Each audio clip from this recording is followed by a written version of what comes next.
ಅನುಭವಿಸಿದ್ದೀನಿ, ಅನೇಕ ಜನ್ಮಗಳಲ್ಲಿ ಹುಟ್ಟಿ ಸತ್ತು ದುಃಖಗಳನ್ನು ಅನುಭವಿಸಿದ್ದೀನಿ. ಅವರು ನನ್ನವರು, ಇವರು ನನ್ನವರು, ಅದು ನನ್ನನ್ನು, ಇದು ನನ್ನ ಅಂತಕ್ಕಂಥ ಈ ವಾಸನಾಜಾಲದಲ್ಲಿ ಬಿದ್ದು, ಈ ಭ್ರಾಂತಿಯಿಂದ ಬಿದ್ದು ಬಿದ್ದು ಬಿದ್ದು ಇದು ತತ್ಕಾಲಕ್ಕೆ ಒಂದಿಷ್ಟು ಸುಖ ಕೊಟ್ಟಂಗೆ ಆಸೆ ತೋರಿಸ್ತದೆ. ಇವೆಲ್ಲ ಚಿಲ್ಲರೆ ಸುಖಗಳು, ಇದು ಶಾಶ್ವತವಾದ ಸುಖವಲ್ಲ. ಶಾಶ್ವತವಾದ ಸುಖ ಯಾವುದು ಅಂದರೆ ತನ್ನನ್ನು ತಾನು ತಿಳ್ಕೊಳ್ಳುವಂತಹದ್ದೇ ಶಾಶ್ವತವಾದ ಸುಖ ದೊರೆಯತಕ್ಕಂಥದ್ದು. ನೋಡಿ, ಆ ತಾನು ಯಾರು ಅಂತಕ್ಕಂಥದ್ದನ್ನು ತಿಳ್ಕೊಳ್ಳೋದಕ್ಕೆ ತುಂಬಾ ಜನ ಮನಸ್ಸು ಮಾಡೋದಿಲ್ಲ. ಏನಿದ್ರು ಕೂಡ ಈ ಇದೆಯಲ್ಲ, ಈ ಶಬ್ದ, ಸ್ಪರ್ಶ, ರೂಪ, ರಸಗಂಧ, ಗಂಧ ಅಂತಕ್ಕಂಥ ಈ ಪ್ರಪಂಚ, ಇದರಲ್ಲಿಯೇ ಮೋಹಿತರಾಗಿ ಮನಸ್ಸು ಇದರಲ್ಲಿಯೇ ಒಡಗೂಡಿ ಬಿಟ್ಟಿದೆ. ನೀನು ಯಾರು ಅಂದರೆ ನಾನು ಇಂಥ ಬೀದಿ, ಇಂಥ ಗಲ್ಲಿ, ಇಷ್ಟನೇ ಡೋರ್ ನಂಬರು ಅಂತ ಎಲ್ಲ ಹೇಳ್ತಾರೆ. ಆ ಡೋರ್ ನಂಬರ್ನಲ್ಲಿ ಎಷ್ಟು ದಿನ ಇರ್ತಾನೆ ನಾನು, ಆ ಮನೆಯಲ್ಲಿ ಎಷ್ಟು ದಿನ ಇರ್ತಾನೆ, ಅದೇನಾದ್ರೂ ಇವಾಗ ಗೊತ್ತಾಗಿದೆಯಾ? ಆ ಡೋರ್ ನಂಬರ್ನಲ್ಲಿ ಅವನು ಶಾಶ್ವತವಾಗಿರಕ್ಕಾಗೋದಿಲ್ಲ. ಅವನು ಸ್ವಂತ ಮನೆಯೇ ಆಗಿರಲಿ, ಬಾಡಿಗೆ ಮನೆಯೇ ಆಗಿರಲಿ, ಅದರಲ್ಲಿ ಶಾಶ್ವತವಾಗಿರ್ತಕ್ಕಂಥ ಆ ಒಂದು ವ್ಯವಸ್ಥೆ ಖಂಡಿತವಾಗಿಯೂ ಯಾರಿಗೂ ಇಲ್ಲ. ಬಡವನಿಗಾಗಲಿ, ಶ್ರೀಮಂತನಿಗಾಗಲಿ, ದೊಡ್ಡ ದೊಡ್ಡ ಅಧಿಕಾರಿ ಉಳ್ಳವನಾಗಲಿ ಯಾರಿಗೂ ಸಾಧ್ಯವಿಲ್ಲ. ಆ ಮನೆಯನ್ನು ಬಿಟ್ಟು ಹೊರಡಲೇಬೇಕು. ಇದು ಒಂದು ಮನೆಯೇ. ಈ ಮನೆಯನ್ನು ಕೂಡ ಒಂದಲ್ಲ ಒಂದು ದಿವಸ ಇದು ಹೊರಟೋಗ್ಬಿಡ್ತದೆ. ಎಲ್ಲಿಗೆ ಹೋಗ್ತದೆ? ಮಣ್ಣಿಂದ ಬಂದಿದೆ, ಮಣ್ಣಿಗೆ ಹೊರಟೋಗ್ತದೆ. ಪಂಚಭೂತಗಳಿಂದ ಬಂತು, ಪಂಚಭೂತಗಳಿಂದ ಹೊರಡೋಯ್ತು. ಈಗ ತಾನೇ ಒಂದು ತತ್ವ ಹೇಳಿದ್ವಿ, 5 ಭೂತ ಸೇರಿ ಒಂದು ದೇಹವಾಯಿತು. ಯಾವ್ದಾವ್ದು 5 ಭೂತ? ಪೃಥ್ವಿ, ಆಪೋ, ತೇಜ, ವಾಯು, ಆಕಾಶ ಆದಿ ಪಂಚಭೂತಗಳು.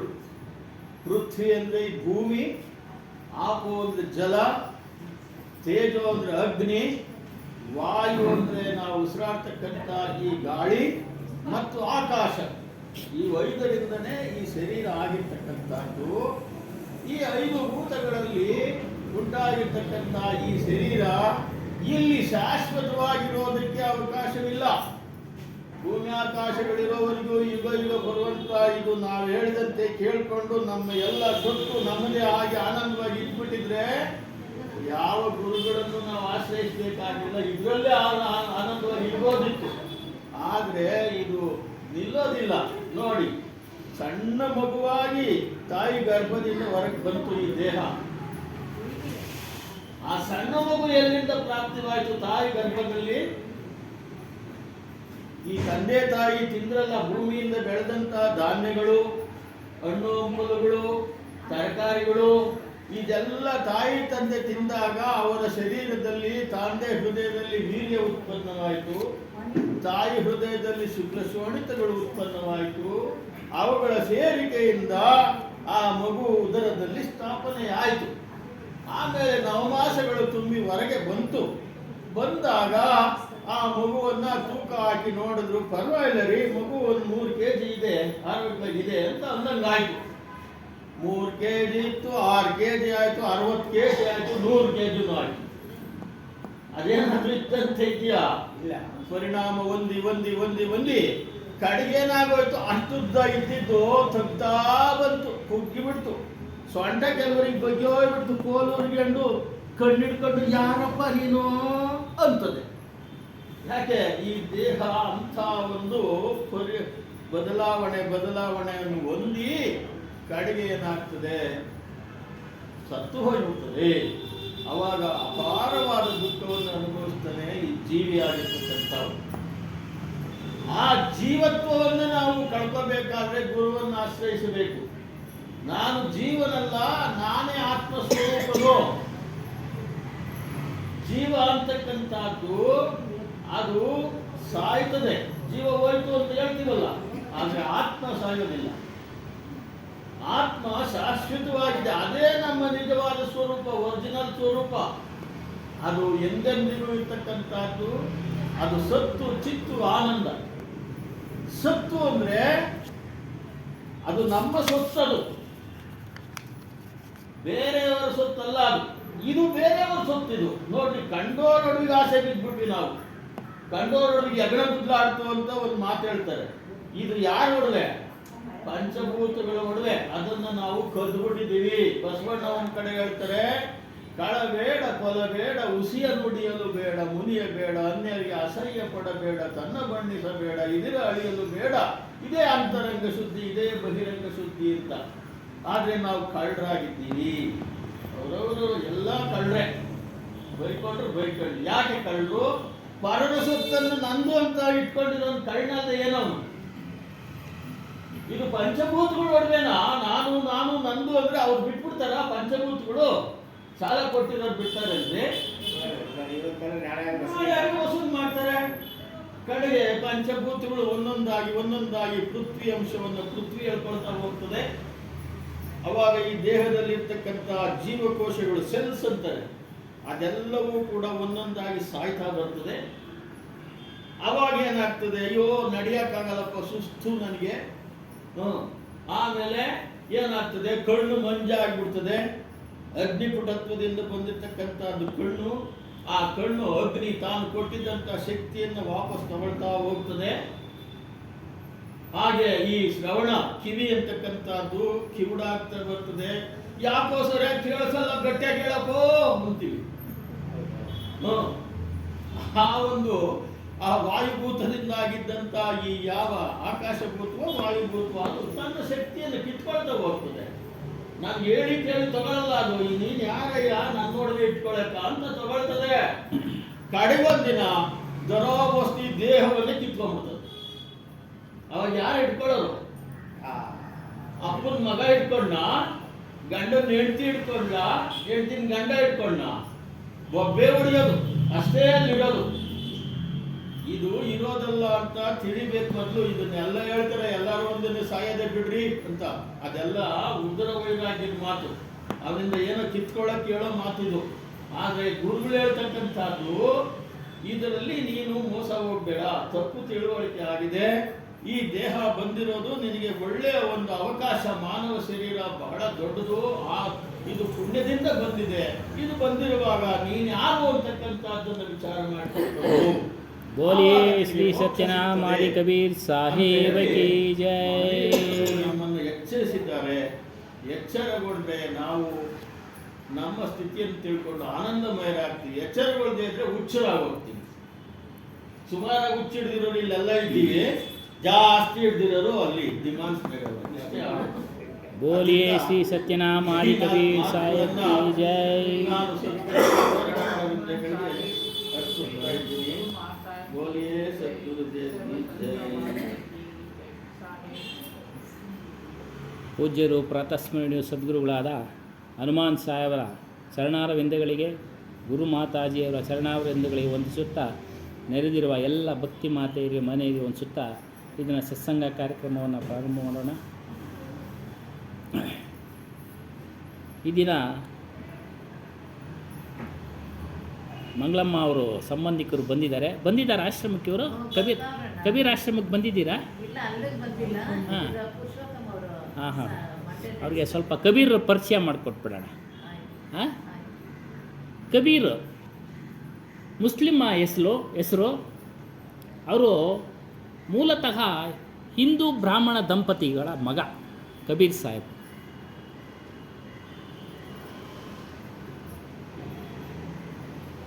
ಅವರನ್ನು ಮುಸ್ಲಿಮರು ಪೋಷಣೆ ಮಾಡ್ತಾರೆ. ಅವ್ರಿಗೂ ಮಕ್ಕಳಿರಲಿಲ್ಲ, ಸಿಕ್ಬಿಡ್ತಾರೆ ಅವ್ರಿಗೆ ನದಿ ಹತ್ರ. ನದಿಯ ಒಂದು ತಾವರೆ ಎಲೆ ಮೇಲೆ ಇಟ್ಟು ಹೊರಟೋಗ್ತಾರೆ. ಅವರು ಮುಸ್ಲಿಂ ದಂಪತಿಗಳಿಗೆ ಮಕ್ಕಳಿರೋದಿಲ್ಲ, ನೀರು ನೀಮ ಅಂತ. ಅವ್ರನ್ನ ಎತ್ಕೊಂಡೋಗಿ ಸಾಕ್ತಾರೆ, ನಾಮಕರಣ ಮಾಡ್ತಾರೆ ಕಬೀರ್. ಕಬೀರ್ ಹುಟ್ಟು ಸಿದ್ಧಿಪುರುಷರು ಅಂದರೆ ಅವರು ಏನು ಅಂದ್ಕೊಳ್ತಾರೋ ಅದು ಮಾಡೋ ಒಂದು ಶಕ್ತಿ ಇತ್ತು ಸಿದ್ಧಿಪುರುಷರು. ಅವರು ನಾಮಕರಣ ಸಮಯದಲ್ಲಿ ತನಗೆ ಇದೇ ಹೆಸರು ಇಡಬೇಕು ಅಂತೇಳಿ ಆ ಒಂದು ಪುಸ್ತಕಗಳಲ್ಲಿ ಪ್ರಕಟವಾಗುತ್ತೆ. ಕಬೀರ ಹೆಸರು ಅರ್ಥ ಮಹಾನ್ ಅಂತ, ಶ್ರೇಷ್ಠರು ಅಂತ ಅರ್ಥ. ಅವರು ಮುಸ್ಲಿಂ ಧರ್ಮ ಸಮುದಾಯದಲ್ಲಿ ಬೆಳೆದರೂ ಸಹ ಹಿಂದೂ ಧರ್ಮದಲ್ಲಿರ್ತಕ್ಕಂಥ ನ್ಯೂನ್ಯತೆಗಳನ್ನು, ಮುಸ್ಲಿಂ ಧರ್ಮದಲ್ಲಿರ್ತಕ್ಕಂಥ ನ್ಯೂನ್ಯತೆಗಳನ್ನು ಎತ್ತಿ ತೋರಿಸಿ ಅದು ಸರಿಯಿಲ್ಲ ಅಂತ ಹೇಳ್ತಾ ಇದ್ರು. ಉದಾಹರಣೆಗೆ ಒಂದೇ ಒಂದು, ಈ ಜನಿವಾರ ಹಾಕೋ ಪದ್ಧತಿನ ಕೆಲವರೇ ಹಾಕಬೇಕು ಅಂತೇಳಿ ಬ್ರಾಹ್ಮಣ ಒಂದು ವರ್ಣ ನಿಗದಿಪಡಿಸಿತ್ತು. ಬ್ರಾಹ್ಮಣ, ವೈಶ್ಯ, ಕ್ಷತ್ರಿಯರು ಮಾತ್ರ ಹಾಕಬೇಕು ಅಂತೇಳಿ. ಅದಕ್ಕೆ ಅವರು ಒಂದೇ ಒಂದು ಪ್ರಶ್ನೆ ಕೇಳಿದ್ರು, ಎಲ್ಲರೂ ಹುಟ್ಟುವಾಗ ಶೂದ್ರರೇ, ಹುಟ್ಟುವ ಸಮಯದಲ್ಲಿ ಶೂದ್ರರೇ ಅವರು. ಶೂದ್ರ ಏನು ಮಾಡ್ತಾರೆ, ಅವನಿಗೊಂದು ಕೆಲಸ ಕೊಟ್ಟಿರ್ತಾರೆ, ಮಲಮೂತ್ರಗಳನ್ನು ಸ್ವಚ್ಛ ಮಾಡೋದು. ಈ ದೇಹನೂ ಅಲ್ಲಿಂದನೇ ಬಂದಿರೋದು. ಅದಕ್ಕೆ ಹುಟ್ಟುವಾಗ ಶೂದ್ರರು, ಯಾರು ಹುಟ್ಟುವಾಗಲೇ ಜನಿವಾರ ಹಾಕ್ಕೊಂಡು ಹುಟ್ಟಲಿಲ್ಲ. ತದನಂತರ ಅವರ ಸಮುದಾಯಕ್ಕೆ ಅನುಗುಣವಾಗಿ ಮಾಡಿದ್ರು. ಯಾಕೆ ಮಾಡಿದ್ರು ಅಂದರೆ ಇದರಿಂದ ಭೇದ ಭಾವ ಮಾಡ್ತಾಯಿದ್ರು. ನಾವು ಮೇಲು, ನೀವು ಕೀಳು, ಬ್ರಾಹ್ಮಣರೇ ಸರ್ವೋತ್ತಮರು, ಈ ರೀತಿಯಾಗಿ ಭೇದ ಭಾವ ಮಾಡ್ತಾಯಿದ್ರು. ಅವ್ರನ್ನ ಕೆಳಮಟ್ಟದವ್ರನ್ನ, ಕ್ಷತ್ರಿಯರನ್ನ, ವೈಶ್ಯರನ್ನ, ಶೂದ್ರರನ್ನ ಕೀಳಾಗಿ ನೋಡ್ತಾಯಿದ್ರು. ಆ ಕಾರಣದಿಂದ ಅದೊಂದು ನ್ಯೂನ್ಯತೆ ತೋರಿಸಿದ್ರು. ಇನ್ನು ಮುಸ್ಲಿಂ ಸಂಪ್ರದಾಯದಲ್ಲಿ ಅವರು ಸಹ ಈ ಸುನ್ನಿ ಅಂತ ಮಾಡ್ತಾರೆ, ಅದನ್ನು ಅವರು ಖಂಡನೆ ಮಾಡಿದ್ರು. ಈ ರೀತಿ ಧರ್ಮದ ಹೆಸರಿನಲ್ಲಿ ಆಗತಕ್ಕಂಥ ಅನೇಕ ತಪ್ಪುಗಳನ್ನು ಎತ್ತಿ ತೋರಿಸಿ ವಿಚಾರ ತಿಳಿಸ್ತಾ ಇದ್ರು. ಇದೆಲ್ಲ ಮಾಡಬೇಡಿ. ನಿಮಗೇನು ಯಾವಾಗಲೂ ಶಾಶ್ವತವಾದ ಸುಖ ಬೇಕು ಅಂತ ನೀವು ನಿರೀಕ್ಷೆ ಮಾಡ್ತೀರಾ? ಆ ಶಾಶ್ವತವಾದ ಸುಖ ಹೊರಗಡೆ ಎಲ್ಲೂ ಇಲ್ಲಪ್ಪ, ನಿಮ್ಮಲ್ಲೇ ಇದೆ, ನಿಮ್ಮ ಆತ್ಮಸ್ವರೂಪದಲ್ಲೇ ಇದೆ.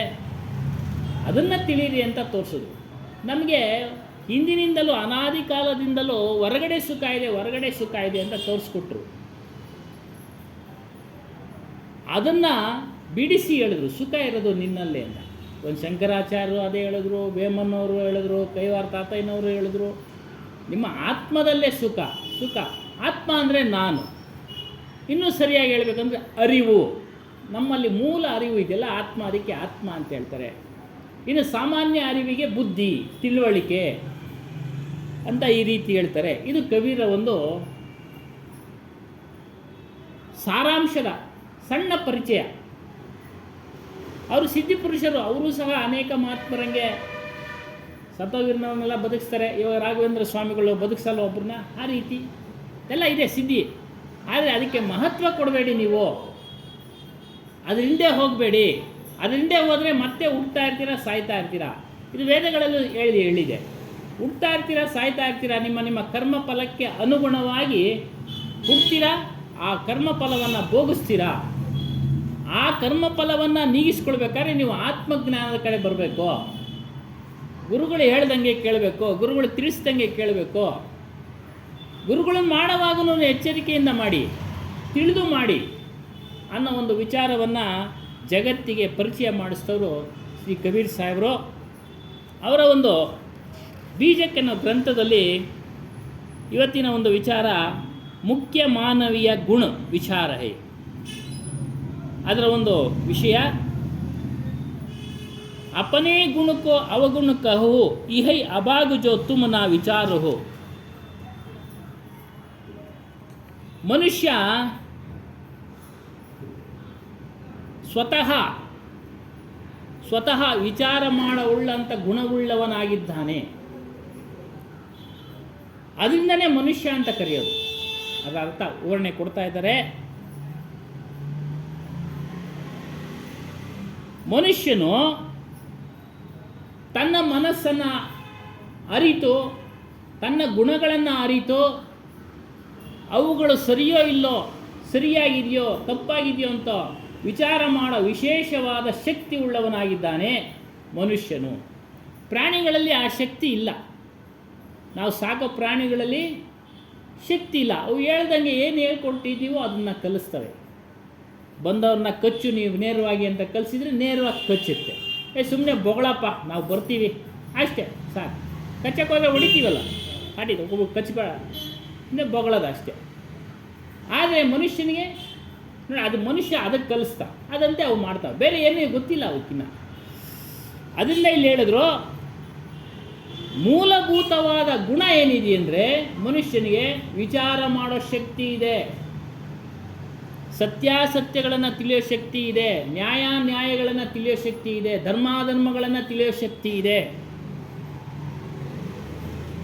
ಇದನ್ನೆಲ್ಲ ಎಲ್ಲಿ ಮಾಡ್ತಾನೆ ಅಂದರೆ ಮನಸ್ಸಿನಿಂದ, ಬುದ್ಧಿಯಿಂದ ವಿಚಾರ ಮಾಡ್ತಾ ಇರ್ತಾನೆ. ಆದ್ದರಿಂದ ಇವನನ್ನು ಮನುಷ್ಯನು ಅಂತ ಕರೆಯಲ್ಪಟ್ಟಿತು. ಇವನನ್ನು ಮನುಷ್ಯನನ್ನು ಕರೆಯಲ್ಪಟ್ಟು. ಪ್ರಾಣಿಗಳನ್ನೆಲ್ಲ ಮನುಷ್ಯರು ಅನ್ನೋದಿಲ್ಲ, ಆ ಪ್ರಾಣಿನೇ ಅನ್ನೋದು. ಅದಕ್ಕೊಂದೊಂದು ಹೆಸರು ಕೊಟ್ಟಿದ್ದಾರೆ. ಮನುಷ್ಯನಿಗೇನಾದರೂ ಬೇರೆ ಹೆಸರು ಕೊಟ್ಟಿದ್ದಾರೆ ಮಾನವ ಜಾತಿ ಅಂದರು ಆಗಲೇ. ಮಾನವ ಜಾತಿಯಲ್ಲಿ ಇರೋದೇ ಎರಡು, ಒಂದು ಹೆಣ್ಣು, ಒಂದು ಪುರುಷ, ಗಂಡಸು ಅಲ್ವಾ? ಯಾವುದೇ ದೇಶದವನ್ನ ತಗೊಳ್ಳಿ ನೀವು, ಇಂಥ ದೇಶದವನು ಅಂತೇಳಿ ಗುರುತಿಸ್ತೀವಿ ಹೊರತು ಅವನು ಸಹ ಮನುಷ್ಯನೇ. ಅವನಲ್ಲೂ ಸಹ ಮನಸ್ಸಿದೆ, ಅವನಲ್ಲೂ ಸಹ ಬುದ್ಧಿ ಇದೆ, ಚಿಂತನೆ ಮಾಡ್ತಾನೆ. ಆದ್ದರಿಂದ ಮನುಷ್ಯನನ್ನು ಮನುಷ್ಯ ಅಂತ ಇವನು ಕರೆಯಲಾಯಿತು. ಆದರೆ ಮನುಷ್ಯನ ದೌರ್ಭಾಗ್ಯ ಏನು ಅಂತಂದರೆ ಅವನೇ ಎಲ್ಲ ಕಂಡುಹಿಡ್ದಿರೋದು. ಈ ವಿಜ್ಞಾನದ ವಸ್ತುಗಳು ಏನೇನಿದೆಯೋ, ಇವತ್ತು ನಾವು ಏನೇನು ನೋಡ್ತಾ ಇದ್ದೀವೋ ಕಣ್ಣಿಂದ, ಮೊಬೈಲು, ಟಿ ವಿ, ಫ್ಲೈಟು, ಏನೇನು ನೋಡ್ತಾ ಇದ್ದೀವೋ ಎಲ್ಲವೂ ಅವನೇ ಕಂಡುಹಿಡ್ದಿರೋದು. ಆದರೆ ಅವನು ಕೆಲವರು ಹೇಳ್ಕೊಳ್ತಾರೆ, ನಾನು ಏನು ಕೆಲಸಕ್ಕೆ ಬಾರದೇ ಇರೋವನಪ್ಪ, ನನ್ನ ಕೈಯಿಂದ ಏನೂ ಆಗೋದಿಲ್ಲಪ್ಪ ಅಂಥೇಳಿ ಈ ರೀತಿಯಾಗಿ ಕೀಳಾಗಿ ಮನೋಭಾವವನ್ನು ತಾಳಿರ್ತಾನೆ. ಇದು ಆತನ ದೌರ್ಭಾಗ್ಯ. ಅವನು ಬುದ್ಧಿವಂತನಾಗ್ಬೋದು, ಪ್ರಯತ್ನ ಪಡೋದಿಲ್ಲ, ಓದೋದಿಲ್ಲ, ಹಿರಿಯರ ಮಾತನ್ನು ಕೇಳೋದಿಲ್ಲ. ಹಾಗೇನಾಗ್ತಾನೆ, ಅವನು ಕೆಲಸಕ್ಕೆ ಬಾರದೇ ಇರೋನಾಗ್ತಾನೆ. ಕೆಲಸಕ್ಕೆ ಬಾರದೇ ಇರೋನಾದರೂ ಸಹ ಅವನು ಎಲ್ಲವನ್ನ ತಿಳಿತಾನೆ. ಕ್ರಮೇಣ ಬುದ್ಧಿ ಬಂದಾಗ, ನಾನು ಓದಬೇಕಾಗಿತ್ತು, ನಮ್ಮ ತಂದೆ ತಾಯಿಗಳು ಹೇಳಿದ್ರು, ಓದಿಸಿದ್ರು, ಓದು ಅಂದರು, ಎಷ್ಟು ಜನ ಕೇಳಿದ್ದೀವಿ ನಾವು ಓದಲೇ ಇಲ್ಲಪ್ಪ. ನಾವು ಸ್ಕೂಲಿಗೆ ಚಕ್ಕರ್ ಹೊಡೆದು ಅಲ್ಲಿ ಇಲ್ಲಿ ಬಿದ್ವಿ. ಇವತ್ತೊಂದು ದಿನ ನಾವು ಯಾವುದೋ ಒಂದು ಕೂಲಿ ಕೆಲಸ ಮಾಡ್ತಾಯಿದ್ದೀವಿ. ಅದೇ ಅವನ ಸ್ನೇಹಿತ ಓದ್ಬಿಟ್ಟು ಅವನು ದೊಡ್ಡ ಅಧಿಕಾರಿ ಆಗಿದ್ದಾಗ ಈ ಮಾತುಗಳು ಬರ್ತಾವೆ. ನೋಡು, ನನ್ನ ಜೊತೆ ಅವನು ಇವತ್ತು ಓದ್ಬಿಟ್ಟು ಅವನು ದೊಡ್ಡ ಅಧಿಕಾರಿ ಆಗಿದ್ದಾನೆ, ನಾವೆಲ್ಲ ಸ್ಕೂಲಿಗೆ ಚಕ್ಕರ್ ಹೊಡೆದ್ವಿ, ನಾವು ಡ್ರೈವರು, ಕೂಲಿ ಕೆಲಸನೇನೋ ಮಾಡ್ತಾಯಿದ್ದೀವಿ. ಕೇಳೋದಿಲ್ಲ, ಆ ಸಮಯದಲ್ಲಿ ಕೇಳೋದಿಲ್ಲ. ಈ ರೀತಿ ಮನುಷ್ಯನಿಗೆ ವಿಚಾರ ಮಾಡೋ ಶಕ್ತಿ ಇದ್ದರೂ ಸಹ ತನ್ನನ್ನೇ ತಾನು ಅವಹೇಳನ ಮಾಡ್ಕೊಳ್ತಾನೆ. ಅದೇ ಇದರ ಅರ್ಥ. ಅಪನೇ ಗುಣಕ ಅವಗುಣಕ ಹೌ ಇಹೈ ಅಬಾಗ್ ಜೋ ತುಮ್ ನಾ ವಿಚಾರಹು. ನೀನು ವಿಚಾರ ಮಾಡ್ತಾ ಇಲ್ಲ, ಶಬ್ದಗಳ ವಿಚಾರ ಮಾಡ್ತಾ ಇಲ್ಲ.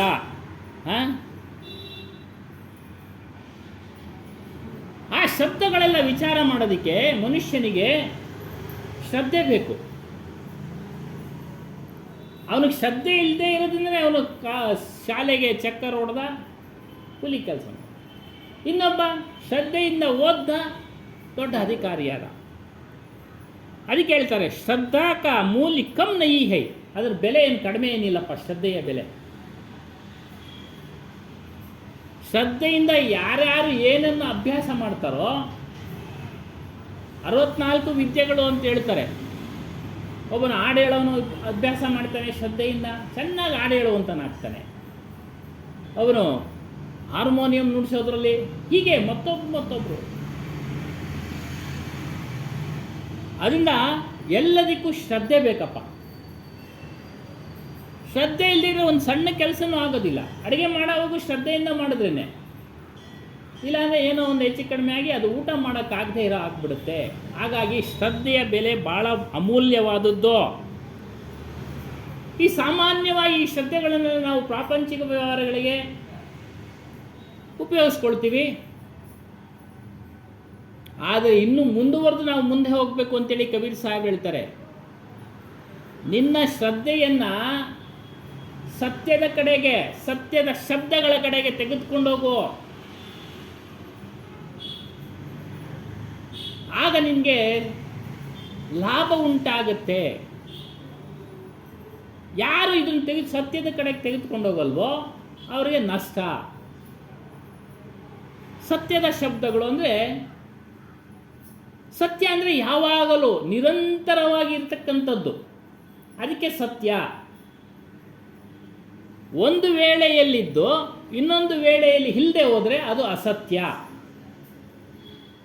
ಈಗ ಹೇಳಿದ್ರು ದೇಹ ಬದಲಾವಣೆ ಆಗ್ತಾ ಇದೆ. ನಾವು ಹುಟ್ಟಿದಾಗಿದ್ದ ಬಾಲ್ಯ, ಕೌಮಾರ್ಯ, ಯೌವನ, ವೃದ್ಧಾಪ್ಯ, ಈ ದೇಹ ಅಸತ್ಯ. ಒಂದಲ್ಲ ಒಂದು ದಿನ ಬಿಟ್ಟು ಹೊರಟೋಗುತ್ತೆ. ನಮ್ಮ ಕಣ್ಮುಂದೆ ಎಷ್ಟೋ ಜನ ಹೊರಟೋದ್ರು, ನಮ್ಮ ತಂದೆ ತಾಯಿಗಳು ಹೊರಟೋದ್ರು, ಮುತ್ತಾತಂದಿರು ಹೊರಟೋದ್ರು, ಪರಿವಾರದವ್ರು ಹೊರಟೋದ್ರು. ಯಾರನ್ನ ಇದ್ದಾರಾ? ಯಾರಿಲ್ಲ. ದೇಹ ಸತ್ಯವಲ್ಲ. ಮುಂದೆ ಒಂದು ದಿನ ನಾವು ಅನ್ನೋ ದೇಹಗಳು ಇದು ಇರೋದಿಲ್ಲ, ಯಾರು ಇರೋದಿಲ್ಲ. ಆದರೆ ನಾವಿಲ್ಲಿ ಕುಳಿತು ಏನನ್ನ ಕೇಳ್ತಾ ಇದ್ದೀವೋ, ಅರಿವು ಮೂಡಿಸ್ಕೊಳ್ತಾ ಇದ್ದೀವೋ, ಆ ಸ್ವರೂಪ ಇದೆಯಲ್ಲ, ನಮ್ಮ ಸ್ವರೂಪ, ನಮ್ಮ ಅರಿವು, ಅದು ಯಾವಾಗಲೂ ಇರುತ್ತೆ. ಯಾವಾಗಲೂ ಅಂದರೆ ಹಿಂದೆ ಇತ್ತು. ಏನು, ಹಿಂದಿನ ಜನ್ಮದಲ್ಲೂ ಇತ್ತು ಆತ್ಮಸ್ವರೂಪನು. ಅವನು ಅವಿನಾಶಿ, ಅವನಿಗೆ ನಾಶ ಇಲ್ಲ. ಹಿಂದೆ ಏನೇನು ಕೆಲಸ ಕಾರ್ಯಗಳನ್ನು ಮಾಡಿದ್ವೋ ಆ ಕೆಲಸ ಕಾರ್ಯಗಳಿಗೆ ಕರ್ಮ ಅಂತ ಹೇಳೋದು, ಅದನ್ನು ಈಗ ಅನುಭವಿಸ್ತಾ ಇದ್ದೀವಿ. ಈ ದೇಹ ಧಾರಣೆ ಮಾಡಿ ಅನುಭವಿಸ್ತಾ ಇದ್ದೀವಿ. ಈಗ ಈ ದೇಹದಲ್ಲಿ ಏನನ್ನ ಮಾಡ್ತೀವೋ ಕೆಲಸ ಕಾರ್ಯಗಳು, ಶುಭಾಶುಭ ಕೆಲಸ ಕಾರ್ಯಗಳು ಏನೇ ಆಗಿರ್ಬೋದು, ಒಳ್ಳೆ ಕೆಲಸ ಆಗಿರ್ಬೋದು, ಕೆಟ್ಟ ಕೆಲಸ ಆಗಿರ್ಬೋದು, ಅದನ್ನು ಅನುಭವಿಸೋದಕ್ಕೆ ಮತ್ತೊಂದು ಜನ್ಮ. ಹಿಂದೆ ಇದ್ದಿದ್ದಕ್ಕೆ ಭೂತಕಾಲ, ಈಗ ಇರೋದಕ್ಕೆ ವರ್ತಮಾನ ಕಾಲ, ಮುಂದೆ ಅನುಭವಿಸೋದಕ್ಕೆ ಭವಿಷ್ಯತ್ ಕಾಲ. ನೋಡಿ, 3 ಕಾಲಗಳಲ್ಲೂ ಆತ್ಮನು ಇದ್ದಾನೆ. ಇನ್ನು 3 ಅವಸ್ಥೆಗಳಲ್ಲೂ ಇರ್ತಾನೆ. ಅವಸ್ಥೆಗಳು ಅಂದರೆ ಸಮಯ. ನೋಡಿದು ನಮ್ಮದು ಜಾಗೃತ ಸಮಯ. ಇದು ಹಾಸಿಗೆಯಿಂದ ಎದ್ದಿದ್ದೀವಿ, ಇನ್ನು ಮಲಗೋವರೆಗೂ ಇದು ಜಾಗೃತ ಸಮಯ. ಮಲಗಿದ ಮೇಲೆ ಸ್ವಪ್ನದ ಸಮಯ, ಸ್ವಪ್ನ ಕಾಣ್ತೀವಿ, ಸ್ವಪ್ನಾವಸ್ಥೆ, ಸುಷುಪ್ತಾವಸ್ಥೆ. ಜಾಗೃತ ಅವಸ್ಥೆಯಲ್ಲಿ ನಾವು ಹೇಳ್ತೀವಿ ನಾನಿದ್ದೇನೆ ಅಂತ ಈ ದೇಹವನ್ನು ತೋರಿಸಿ ಹೇಳ್ತಾ ಇರ್ತೀವಿ. ಇನ್ನು ಸ್ವಪ್ನವನ್ನು ಕಂಡೆ ಬೆಳಗ್ಗೆ ಎದ್ದೊಳ್ತೇನೆ ಹೇಳ್ತೀವಿ. ಶುಭನೋ ಅಶುಭನೋ ಅಂತ ಪಂಡಿತರ ಹತ್ರ ಹೋಗ್ತೀವಿ. ಇಲ್ಲಾಂದರೆ ನಾವೇ ಕ್ಯಾಲೆಂಡರ್ ಇದೆ ತೆಗೆದುಕೊಂಡು ನೋಡ್ತಾ ಇರ್ತೀವಿ. ಎಲ್ಲ ನಾವು ಮಾಡಿರೋವಂಥದ್ದೇ. ಏನೋ ಇಂಥ ಕನಸು ಬಿತ್ತೋ, ಸ್ವಪ್ನ ಬಿತ್ತೋ, ಇದು ಶುಭನಾ, ನೋಡಪ್ಪ. ಶುಭ ಆದರೆ ಖುಷಿ ಪಡ್ತೀವಿ, ಅಶುಭ ಆದರೆ ಏನು ಮಾಡಬೇಕು ಅದಕ್ಕೆ ಪರಿಹಾರ ಅಂತೇಳಿ ಪಂಡಿತರ ಹತ್ರ ಓದ್ತೀವಿ ಅಲ್ವಾ. ನೋಡಿ, ಸ್ವಪ್ನವನ್ನು ಅರಿತಾ ಇರೋನು ಯಾರು? ನಾನು, ಅರಿವು ಸ್ವರೂಪನಾದ ನಾನು. ಇನ್ನು ಸುಷುಪ್ತ ಅವಸ್ಥೆ, ಅಲ್ಲಿ ಜಾಗೃತ ಅವಸ್ಥೆ ಇಲ್ಲ, ಸ್ವಪ್ನಾವಸ್ಥೆ ಇಲ್ಲ, ಗಾಢವಾದ ನಿದ್ರೆ ಬಂದ್ಬಿಟ್ರೆ ಅಲ್ಲಿ ಸಮಯ ಇಲ್ಲ, ಯಾವ ಸ್ಥಳದಲ್ಲಿ ಮಲಗಿದ್ದೀನಿ ಅನ್ನೋದು ಗೊತ್ತಿಲ್ಲ. ರಾತ್ರಿ ಮಲಗ್ದವನು ಬೆಳಗ್ಗೆ ಎದ್ದೊಳ್ತಾನೆ, ಅದು ಗಾಢವಾದ ನಿದ್ದೆ, ಅದು ಸುಷುಪ್ತ ಅವಸ್ಥೆ. ಅದು ವಯಸ್ಸಾದ ಮೇಲೆ ಅಷ್ಟೊಂದು ಗಾಢವಾದ ನಿದ್ರೆ ಬರೋದಿಲ್ಲ.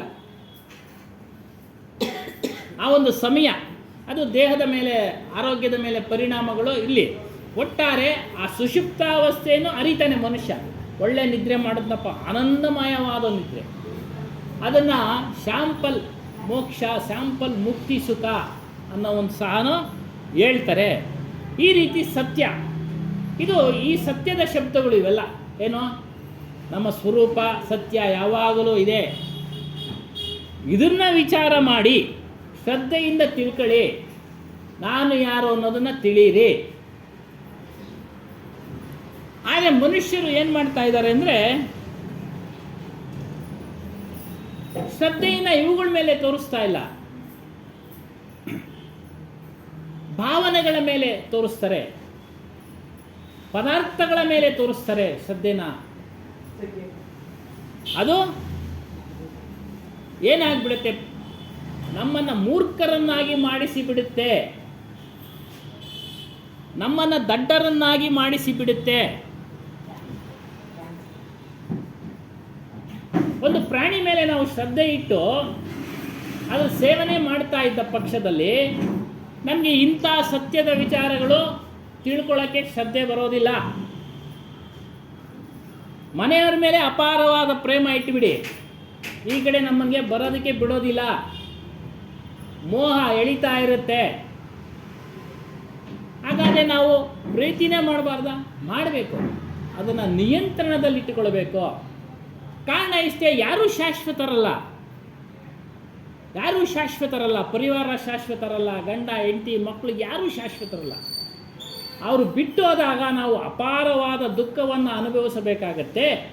ಹಾಗಾಗಿ ಇವುಗಳನ್ನೆಲ್ಲ ತಿಳಿದುಕೊಳ್ಳಿ ಅಂತೇಳಿ ಹೇಳ್ತಾರೆ. ಅವ್ರನ್ನ ಶ್ರದ್ಧೆಯಿಂದ ಸೇವನೆ ಮಾಡಬೇಕು, ಪೋಷಣೆ ಮಾಡಬೇಕು. ಹೆಂಡತಿ ಮಕ್ಕಳು ಗಂಡ ತಂದೆ ತಾಯಿ ಯಾರನ್ನು ಬಿಡುವ ಅವಶ್ಯಕತೆ ಇಲ್ಲ. ಅವರು ಇರುವವರೆಗೂ ತಂದೆ ತಾಯಿ ಸೇವೆ ಮಾಡಬೇಕು.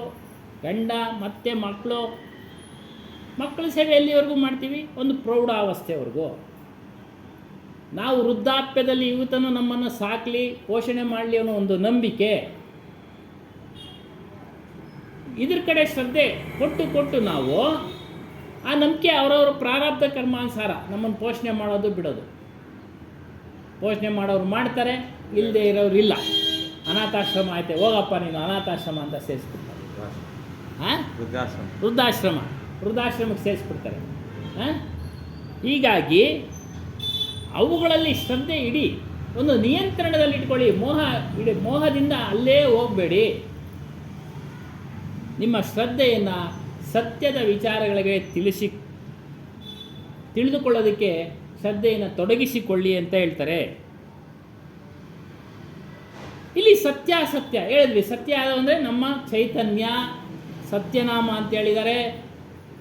ಮತ್ತೊಂದು ಹೇಳಿದ್ದಾರೆ, ಮತ್ತೊಂದು ಆತ್ಮ, ಅರಿವು. ಇದರ ಜೊತೆಯಲ್ಲಿ ಜಡದ ವಸ್ತುಗಳು ಸಹ ಇದ್ದಾವೆ. ಸತ್ಯದ ವಸ್ತುವಿನಲ್ಲಿ ಸುಳ್ಳಿನ ವಸ್ತುಗಳು ಇದ್ದಾವೆ.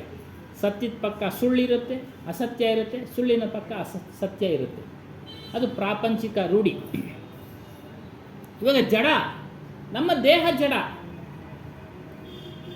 ಈ ದೇಹ ಬಿದ್ದೋದ ಮೇಲೆ ಇದಕ್ಕೆ ಕಲ್ಲು ಚಪ್ಪಡಿ ಹಾಕಿದ್ರೂ ಏನು ಗೊತ್ತಾಗಲ್ಲ, ಬೆಂಕಿ ಇಟ್ರೂ ಏನು ಗೊತ್ತಾಗಲ್ಲ. ಆದರೆ ಈ ದೇಹ ಜಡವಾದರೂ ಸಹ ಇದಕ್ಕೆ ಚೈತನ್ಯವನ್ನು ಕೊಡ್ತಾ ಇದೆ, ಅರಿವನ್ನು ನಮಗಿರೋದ್ರಿಂದ ನಾವು ಬೆಂಕಿನ ದೂರದಿಂದ ಕಂಡ್ರೆ ದೂರ ಹೋಗ್ತೀವಿ.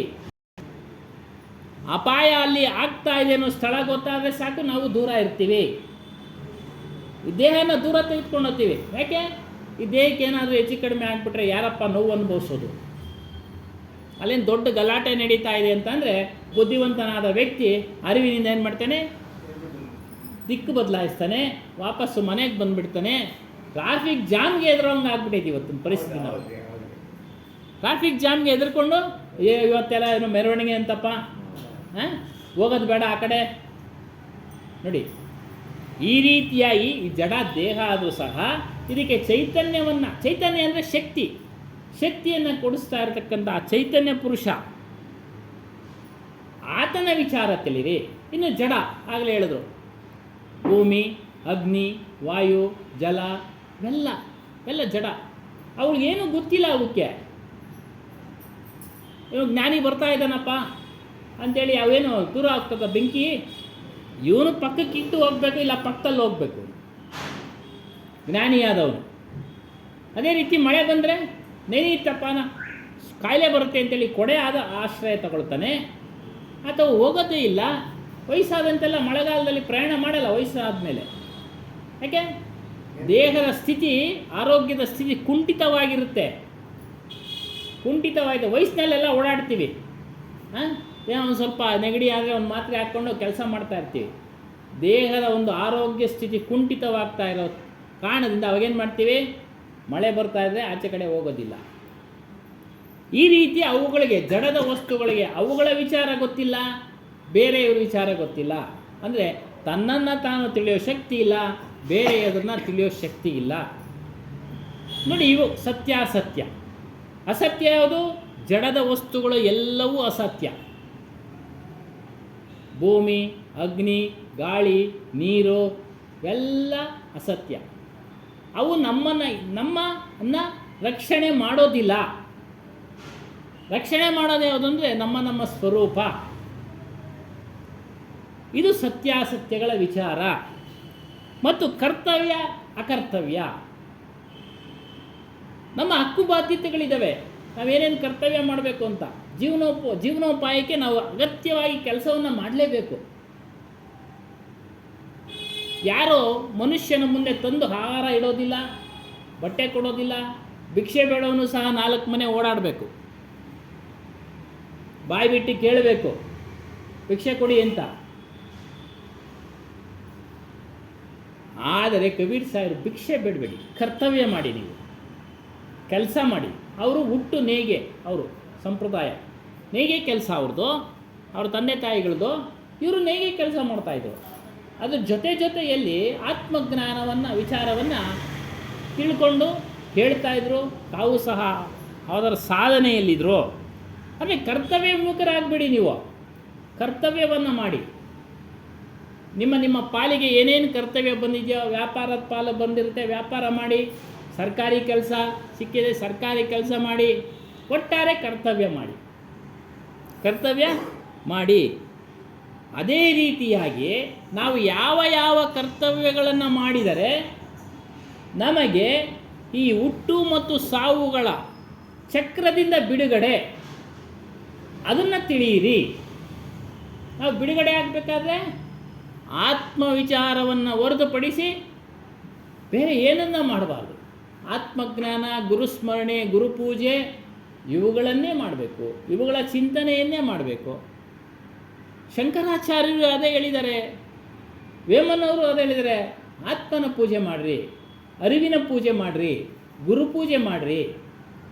ಮತ್ತು ಬೇರೆ ಎಲ್ಲ ಪ್ರದರ್ಶನಕ್ಕೆ ಇಟ್ಟಿದ್ದಾರಲ್ಲ, ಅದೆಲ್ಲ ಸಾಮಾನ್ಯ ಜನರಿಗೆ. ನಾವೆಲ್ಲ ಅಸಾಮಾನ್ಯರಾಗಬೇಕು. ಕಾರಣ ಇಷ್ಟೇ, ಜ್ಞಾನಿಗಳಾಗಬೇಕು. ಕಾರಣ ಇಷ್ಟೇ, ಮತ್ತೆ ಈ ದೇಹ ಯಾವಾಗ ಬರುತ್ತೋ ಗೊತ್ತಿಲ್ಲ. ಅನೇಕ ಸಂಚಿತ ಕರ್ಮಗಳು ನಮ್ಮನ್ನು ಯಾವ ಜನ್ಮಗಳಿಗೆ ಕರೆದುಕೊಂಡು ಹೋಗುತ್ತೋ ಗೊತ್ತಿಲ್ಲ. ಹಾಗಾಗಿ ಮನುಷ್ಯ ಜನ್ಮ ಬಂದಿದೆ, ಆಗಲೇ ಹೇಳಿದಂಗೆ ವಿಶೇಷವಾದ ಶಕ್ತಿ ಇದೆ.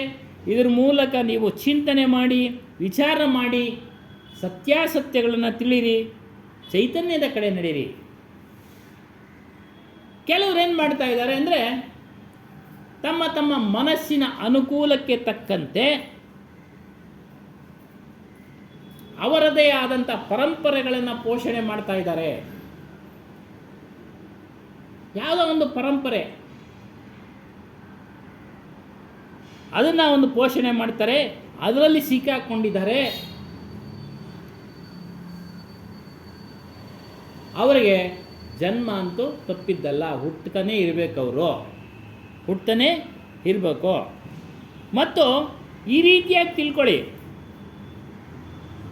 ಎಲ್ಲರಿಗೂ ಸಹ, ಪ್ರತಿಯೊಬ್ಬರಿಗೂ ಸಹ ನಾನು ಬುದ್ಧಿವಂತನಾಗಬೇಕು, ಚರಿತ್ರವಂತನಾಗಬೇಕು,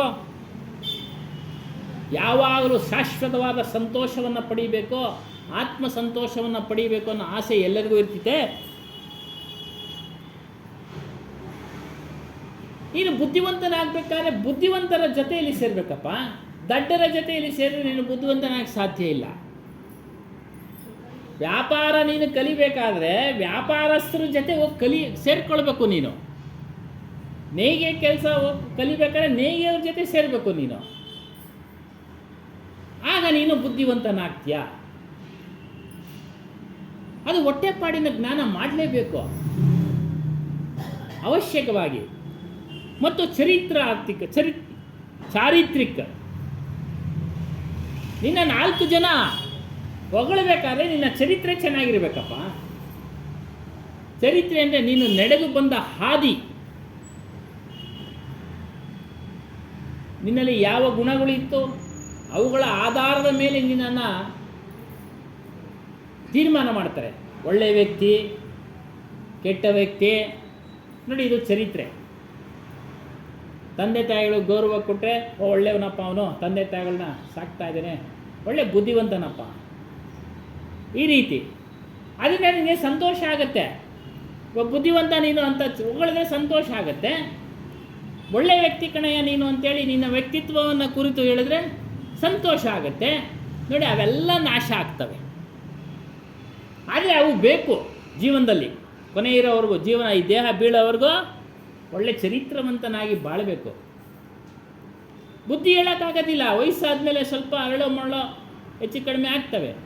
ಆದರೆ ಚರಿತ್ರೆ ಹಾಳಾಗೋಕ್ಕೆ ನಾವು ಬಿಡಬಾರ್ದು ಅಲ್ಲೇನಮ್ಮ. ಚರಿತ್ರೆ ಚೆನ್ನಾಗಿರಬೇಕು. ಏನೋ ವಯಸ್ಸಿರೋರು ಏನೋ ತಿಳಿದೇ ಮಾಡಿಬಿಟ್ವಿ, ತಿಳಿದ ಮೇಲೆ ಯಾಕೆ ಮಾಡಬೇಕು? ಅಂಗುಲಿಮಾಲ ಗೊತ್ತಿಲ್ಲದೆ ಅನೇಕ ಹತ್ಯೆಗಳನ್ನು ಮಾಡ್ತಾ ಇದ್ದ. ಬುದ್ಧನ ಒಂದು ಸ್ಪರ್ಶ ಜ್ಞಾನ ಅವನಿಗೆ ಉಂಟಾದ ಮೇಲೆ ಅವನು ಬಿಟ್ಬಿಟ್ಟ, ಸನ್ಯಾಸಿ ಆಗಿಬಿಟ್ಟ. ವಾಲ್ಮೀಕಿ ಅವನು ಅಷ್ಟೇ ದರೋಡೆಕಾರನಾಗಿದ್ದ. ನಾರದನ ಒಂದು ಹಿತೋಪದೇಶ, ಜ್ಞಾನದ ಉಪದೇಶದಿಂದ ವಾಲ್ಮೀಕಿ ಆಗಿಬಿಟ್ಟ. ಕಥೆನೇ ಬರೆದ ರಾಮಾಯಣ ಕತೆ. ಹಾಗಾಗಿ ಇವೆಲ್ಲ ದೇಹ ಇರೋವ್ರಿಗೂ ಬೇಕು. ಬುದ್ಧಿವಂತಿಕೆ ಬೇಕು ಬದುಕೋದಕ್ಕೆ, ಒಳ್ಳೆ ಚರಿತ್ರವಂತನಾಗಿ ಬದುಕಬೇಕು. ದೇಹದ ನಂತರ ನಮಗೆ ಏನಾಗುತ್ತೋ ಏನೋ ಗೊತ್ತಿಲ್ಲ, ಆ ವಿಚಾರವೇ ಆತ್ಮೀಕ ಸಂತೋಷ. ನಮ್ಮ ಸ್ವರೂಪದಲ್ಲಿ ನಾವು ಹೋಗಿ ನಿಂತರೆ ಅದು ನಿರಂತರವಾದ ಸುಖವನ್ನು ಕೊಡುತ್ತೆ, ಶಾಶ್ವತವಾದ ಸುಖವನ್ನು ಕೊಡುತ್ತೆ ಅನ್ನೋ ಒಂದು ವಿಚಾರವನ್ನು, ಅದನ್ನು ಪಡೀರಿ, ಅದನ್ನು ಇಚ್ಛೆ ಪಡ್ರಿ. ಆ ವಿಚಾರವಾಗಿ ಒಂದು ಸಣ್ಣ ಕತೆ. ಒಬ್ಬ ರಾಜನ ಮನೆಯಲ್ಲಿ ಮಲಮೂತ್ರಾದಿಗಳನ್ನು ಸ್ವಚ್ಛ ಮಾಡತಕ್ಕಂಥ ಒಬ್ಬ ವ್ಯಕ್ತಿ ಇರ್ತಾನೆ. ಒಂದು ಬಾರಿ ಅವನು ರಾಜನ ಮನೆಯಲ್ಲಿ ಮಲಮೂತ್ರ ಸ್ವಚ್ಛ ಮಾಡಿಕೊಂಡು ವಾಪಸ್ಸು ಬರಬೇಕಾದ್ರೆ ಆ ರಾಜನ ಹೆಂಡತಿ ರಾಣಿ ಆ ಸಿಂಹಾಸನ ಮೇಲದ ಮೇಲೆ ಕುಳಿತಿರೋದನ್ನು ನೋಡಿಬಿಡ್ತಾನೆ. ಅವಳು ನೋಡೋದಕ್ಕೆ ಸುಂದರವಾಗಿರ್ತಾಳೆ. ಆತನ ಮೇಲೆ ಈತನ ಮನಸ್ಸು ಹೊರಟೋಯ್ತು. ಮನೆಗೆ ಬಂದ, ಕೆಲಸ ಕಾರ್ಯಗಳನ್ನೆಲ್ಲ ಬಿಟ್ಟ, ಅದೋ ಮನೋಚಿಂತೆಯಲ್ಲಿ ತೊಡಗಿಸ್ಕೊಂಡ, ಊಟ ಬಿಟ್ಟ, ನಿದ್ರೆ ಬಿಟ್ಟ. ಹೆಂಡತಿ ಕೇಳೋದು, ಏನಾಯಿತು ನಿಮಗೆ ಅಂತ. ಆತ ಹೇಳ್ತಾನೆ, ಈ ರೀತಿ ನೋಡಿದೆ ರಾಣಿನ, ನನಗೆ ಇಲ್ಲಿಕ್ಕಾಗ್ತಾ ಇಲ್ಲ. ಹೆಂಡತಿ ಹೇಳ್ತಾಳೆ, ಇದಕ್ಕೇನಾದರೂ ಉಪಾಯ ಮಾಡ್ತೀನಿ ಅಂಥೇಳಿ ರಾಣಿ ಹತ್ರ ಬಂದು ಈ ವಿಚಾರ ಹೇಳ್ತಾಳೆ. ಕಲ್ಪನೆ ಮಾಡ್ಕೊಳ್ಬೇಕು, ಆ ರಾಣಿ ಬುದ್ಧಿವಂತೆ. ಇದು ಕತೆ. ಬೇರೆ ರಾಣಿಯರಾದರೆ ರಾಜನಿಗೆ ಹೇಳಿ ಅವಳನ್ನ ಒಳಗಡೆ ಹಾಕ್ಸ್ಬಿಡ್ತಾರೆ. ಕತೆ ನಮ್ಮ ಮನಸ್ಸು ಗೊತ್ತಾಗಲಿ ಅಂತ, ನಮ್ಮ ಅರಿವಿನ ಬಗ್ಗೆ ಗೊತ್ತಾಗಲಿ ಅನ್ನೋ ವಿಚಾರ ಯಾವ ರೀತಿ ಅನ್ನೋದಕ್ಕೆ ಕತೆ ಮಾಡಿರೋದು. ಹಿಂದೆ ಎಲ್ಲ ಇದ್ದರು, ಭಾಳ ತಾಳ್ಮೆಯಿಂದ ಇದ್ದರು. ಅದೇ ರೀತಿ ಅವಳು ಬುದ್ಧಿವಂತೆ, ಆತ್ಮಜ್ಞಾನಿ ಆ ರಾಣಿ. ಅವಳ ಹೆಸರು ಶಾಂತಿ ಅಂತ. ಹೋಗಿ ಹೇಳಿದಾಗ ಆ ರಾಣಿ ಹೇಳ್ತಾಳೆ, ನಿನ್ನ ಗಂಡನಿಗೆ ಹೇಳಮ್ಮ, ವೇಷ ಹಾಕೋ, ಕಾವಿ ಬಟ್ಟೆ ವೇಷ ಹಾಕೋ, ಮಣಿಗಳನ್ನೆಲ್ಲ ಹಾಕೋ, ಊರಿನ ಹೊರಗಡೆ ಹೋಗಿ ಕುಳಿತುಕೊಂಡು ತಪಸ್ ಮಾಡು, ನನ್ನನ್ನೇ ಕುರಿತು ಶಾಂತಿ ಶಾಂತಿ ಅಂತ ಹೇಳ್ಕೊಂಡು ತಪಸ್ ಮಾಡೋಗು. ಮತ್ತು ಮನಸ್ಸಿನಲ್ಲಿ ನನ್ನನ್ನೇ ನೀನು ನೋಡ್ತಾ ಇರಬೇಕು, ಬೇರೆ ಯಾರನ್ನೂ ನೋಡಬಾರ್ದು ಅಂತ ಹೇಳು. ಹಗಲು ರಾತ್ರಿ ಮಾಡಬೇಕು, ನಾನು ಅವನಿಗೆ ಸಿಗ್ತೀನಿ ಅಂತ ಹೇಳು ಅಂತ ಆ ಹೆಂಡ್ತಿಗೆ ಹೇಳ್ಬಿಡ್ತಾಳೆ. ಅವಳು ಬರ್ತಾಳೆ, ತನ್ನ ಗಂಡನಿಗೆ ಹೇಳ್ತಾಳೆ, ಹಿಂಗೆ ರಾಣಿ ಹೇಳಿದಾಳಪ್ಪ ನಿನಗೆ ಸಿಗ್ತಾಳಂತೆ, ವೇಷ ಹಾಕೋ. ಹಗಲು ರಾತ್ರಿ ಅವಳು ಸ್ಮರಣೆ ಮಾಡ್ತಾ ಅವಳು ಚಿತ್ರವನ್ನು ಮನಸ್ಸಿನಲ್ಲಿ ಇಟ್ಕೊಂಡು ಶಾಂತಿ ಶಾಂತಿ ಹೇಳ್ಕೊಂಡು ಜಪ ಮಾಡಬೇಕಂತೆ. ಇವನೇನು ಮಾಡ್ದ, ಅದೇ ರೀತಿ ವೇಷ ಹಾಕ್ಬಿಟ್ಟ, ಸಾಧು ವೇಷ ಹಾಕ್ಬಿಟ್ಟ. ಊರು ಹೊರಗಡೆ, ಅವಾಗೆಲ್ಲ ಊರು ಹೊರಗಡೆ ಒಂದು ಆಳು ದೇವಸ್ಥಾನಗಳು ಬಿದ್ದಿದ್ದು, ಯಾವುದೋ ಒಂದು ಆಲದ ಮರದ ಕೆಳಗಡೆ ಎಲ್ಲ ಕುಳಿತುಕೊಂಡು ತಪಸ್ಸು ಕೂತ್ಕೊಂಡ್ಬಿಟ್ಟ. ಅವಳು ಸ್ಮರಣೆ ಮಾಡ್ತಾ ಶಾಂತಿ ಶಾಂತಿ ಶಾಂತಿ ಅಂತ ಹೇಳ್ಕೊಂಡು ಜಪ. ಈ ರೀತಿ ಗಾಢವಾಗಿ ಅದರಲ್ಲಿ ಆ ಜಪದಲ್ಲಿ ತೊಡಗಿಬಿಟ್ಟ. ಊರಿಂದ ಆ ಕಡೆ ಈ ಕಡೆಯಿಂದ ಓಡಾಡೋರೆಲ್ಲ ನೋಡಿದ್ರು, ಯಾರೋ ಸ್ವಾಮಿಗಳು ಕುಳಿತ್ಕೊಂಡ್ಬಿಟ್ಟಿದ್ದಾರಪ್ಪ ಅಂಥೇಳಿ ಆತನಿಗೆ ನಮಸ್ಕಾರ ಮಾಡಿದ್ರು, ಹಣ್ಣು ಹಂಪಲುಗಳು ಇಟ್ಟರು. ಇವನೇನೂ ತೆಗೆದುಕೊಳ್ಳಿಲ್ಲ, ಜಪ ಮಾಡ್ತಾ ಇದ್ದಾನೆ, ಅಖಂಡವಾಗಿ ಜಪ ಮಾಡ್ತಾ ಇದ್ದಾನೆ. ಇದು ರಾಜನಿಗೆ ಕಿವಿಗೆ ಬಿತ್ತು. ರಾಜನ ಕಿವಿಗೆ ಬತ್ತು. ಅವನು ಹೇಳ್ದ, ಸಾಧು ಸಂತರ ದರ್ಶನ ಮಾಡಿದ್ರೆ ಪುಣ್ಯ ಬರುತ್ತೆ ಅಂತೇಳಿ ನಮ್ಮ ಧರ್ಮ ಗ್ರಂಥಗಳಲ್ಲಿ ತಿಳಿಸಿದೆ. ಅದೇ ರೀತಿ ಅವನು ಅದನ್ನು ತಿಳಿದಿದ್ದ, ಬಂದ, ಮಾತಾಡಿಸ್ತಾನೆ, ಮಾತಾಡೋದಿಲ್ಲ. ಆಯಿತು ನಮಸ್ಕಾರ ಆಗ್ತಾ ಹೋದ. ರಾಣಿ ಗೊತ್ತಾಯ್ತು ಅವಳಿಗೂ, ಗೊತ್ತಿತ್ತಲ್ಲ ಮೊದಲೇ ಇದೆಲ್ಲ. ಅವಳು ರಾಜನ ಅನುಮತಿ ಕೇಳ್ತಾಳೆ, ನಾನು ಸಹ ಸಾಧುಗಳ ದರ್ಶನ ಮಾಡ್ತೀನಿ, ನೀವು ನೋಡ್ಕೊಂಬಂದ್ರಿ, ನಾವು ನೋಡಬೇಕಲ್ಲ. ಆಯಿತು ಹೋಗು. ಇವಳು ಕಾವಲುಗಾರರೊಂದಿಗೆ ಬರ್ತಾಳೆ, ಕಾವಲುಗಾರನ ದೂರ ನಿಲ್ಲಿಸ್ತಾಳೆ. ಇವನ ಹತ್ರಕ್ಕೆ ಬಂದು ಕಿವಿಯಲ್ಲಿ ಹೇಳ್ತಾಳೆ, ನೀನು ಯಾರನ್ನ ಕುರಿತು ತಪಸ್ಸು ಕುಳಿತುಕೊಂಡಿದ್ಯೋ ಅವಳೇ ಬಂದು ನಾನು ನಿನ್ನ ಎದುರುಗಡೆ ನಿಂತಿದ್ದೀನಿ, ಕಣ್ಣು ಬಿಟ್ಟು ನೋಡು ಅಂತೇಳಿ. ಆಗ ಅವನಿಗೆ ಈ ಕಡೆ ಗಮನ ಕೊಡಲ್ಲ. ಅಷ್ಟೊತ್ತು ಕಾಲೇ ಅವನು ಆ ಸ್ವರೂಪದಲ್ಲಿ ಲೀನ ಆಗ್ತಾ ಇದ್ದಾನೆ. ಇವನಂತ ಈ ಶಾಂತಿ ಅಂತವರು ಎಷ್ಟೋ ಜನ ಶಾಂತಿಯರು ಅವನ ಮುಂದೆ ಬಂದು ನಿಂತ್ಕೊಂಡ್ಬಿಟ್ಟಿದ್ದಾರೆ. ಅಷ್ಟು ಅಖಂಡವಾಗಿ ತಪಸ್ಸು ಮಾಡಿದ್ದ. ಆವಾಗ ಹೇಳ್ತಾನೆ ಅವನು, ಕಣ್ಣು ಬಿಡದೇನೆ ಹಾಗೆ ಹೇಳ್ತಾನೆ, ಒಬ್ಬಳು ಶಾಂತಿಯಾದ ನೀನು ನನಗೇನು ಬೇಕಾಗಿಲ್ಲ, ಅಪಾರವಾದ ಶಾಶ್ವತವಾದ ಶಾಂತಿಯನ್ನು ಕೊಡತಕ್ಕಂಥ ಅನೇಕ ರಾಣಿಯರು ನನಗೆ ಬಂದುಬಿಟ್ಟಿದ್ದಾರೆ, ನನ್ನ ಕಣ್ಮುಂದೆ ಇದ್ದಾರೆ, ನಾನು ಆ ಒಂದು ಇದರಲ್ಲಿ ಇದ್ದೀನಿ, ನೀನು ಅವಶ್ಯಕತೆ ಇಲ್ಲ, ನನಗೆ ನೀನು ಅವಶ್ಯಕತೆ ಇಲ್ಲ ಅಂತ ಹೇಳ್ತಾನೆ. ಇದೇ ರೀತಿಯಾಗಿ ಎಲ್ಲಿ ಸಿಗುತ್ತೆ ಶಾಂತಿ ಅಂತ ಅಂದರೆ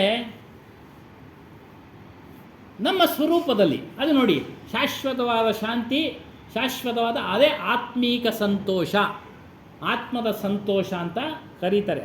ಅದು ನಾಶ ಆಗೋದಿಲ್ಲ, ದೇಹ ಹೋದ ಮೇಲೂ ನಾಶ ಆಗೋದಿಲ್ಲ. ಅದರಲ್ಲಿ ಲೀನ ಆಗಿಬಿಡ್ತಾನೆ. ಅವನಿಗೆ ಹುಟ್ಟು ಮತ್ತೆ ಇಲ್ಲ. ಅಂತಹ ವ್ಯಕ್ತಿಗೆ ಅದನ್ನು ನೀವು ಗಳಿಸಿ ಅನ್ನೋದು ಕಬೀರ್ ಸಾಹೇಬರ ಒಂದು ಉಪದೇಶ. ಕಬೀರ್ ಸಾಹೇಬರು ಅತ್ಯಂತ ಕರುಣೆಯಿಂದ ಹೇಳ್ತಾರೆ, ನೀನು ಈ ರೀತಿ ನಿನ್ನ ಬಗ್ಗೆ ನೀನು ವಿಚಾರ ಮಾಡದೆ ಕಾಮ, ಕ್ರೋಧ, ಲೋಭ, ಮೋಹ, ಮದ, ಮತ್ಸರ ಇವುಗಳಲ್ಲಿ ಬಿದ್ದು ಹೊರಳಾಡ್ತಾ ಇದೆಯಾ. ಅವೆಲ್ಲ ಹಳ್ಳಕೊಳ್ಳಗಳಿದ್ದಂಗೆ, ದೊಡ್ಡ ದೊಡ್ಡ ಹಳ್ಳಗಳಿದ್ದಂಗೆ. ಬಯಕೆ, ಕಾಮ ಅಂದರೆ ಬಯಕೆಗಳು. ಅವನು ಬಯಕೆ ಪಟ್ಟನಲ್ಲ ರಾಣಿನ, ಅದೇ ರೀತಿ ಅನೇಕ ವಿಧವಾದ ಬಯಕೆಗಳು. ಅದನ್ನು ಬಿಡೋ. ಅದೇನು ಊಟ ಮಾಡೋದೇ ಬೇಡ, ಎಲ್ಲ ನಿಯಂತ್ರಣದಲ್ಲಿ ಇಟ್ಕೊಳ್ಬೇಕಪ್ಪ, ನಿಯಂತ್ರಣದಲ್ಲಿ ಇಟ್ಕೊಳ್ಬೇಕು. ಇಲ್ಲದೇ ಇದ್ದರೆ ಸಾಧ್ಯ ಇಲ್ಲ, ಅಂತ ಹೇಳ್ತಾರೆ ನೋಡಿ. ಅಲ್ಲಮ್ಮನ ಒಂದು ಕಡೆ ಹೇಳ್ತಾನೆ, ಕಾಲುಗಳೆರಡು ಗಾಲಿ ಕಂಡಯ್ಯ, ದೇಹವೆಂಬುದೊಂದು ತುಂಬಿದ ಬಂಡಿ ಕಂಡಯ್ಯ, ಬಂಡಿಯ ಒಡೆಯವರೈವರು ಮಾನಿಸರು, ಒಬ್ಬರಿಗೊಬ್ಬರು ಸಮವಿಲ್ಲವಯ್ಯ, ಅದರ ಇಚ್ಛೆಯನ್ನು ಅರಿಯಿತು ಒಡೆಯದಿದ್ದರೆ ಅದರಚ್ಚು ಮುರಿಯಿತು ಗುಹೇಶ್ವರ. ಏನಿದೆ ಅರ್ಥ ಅಂದರೆ,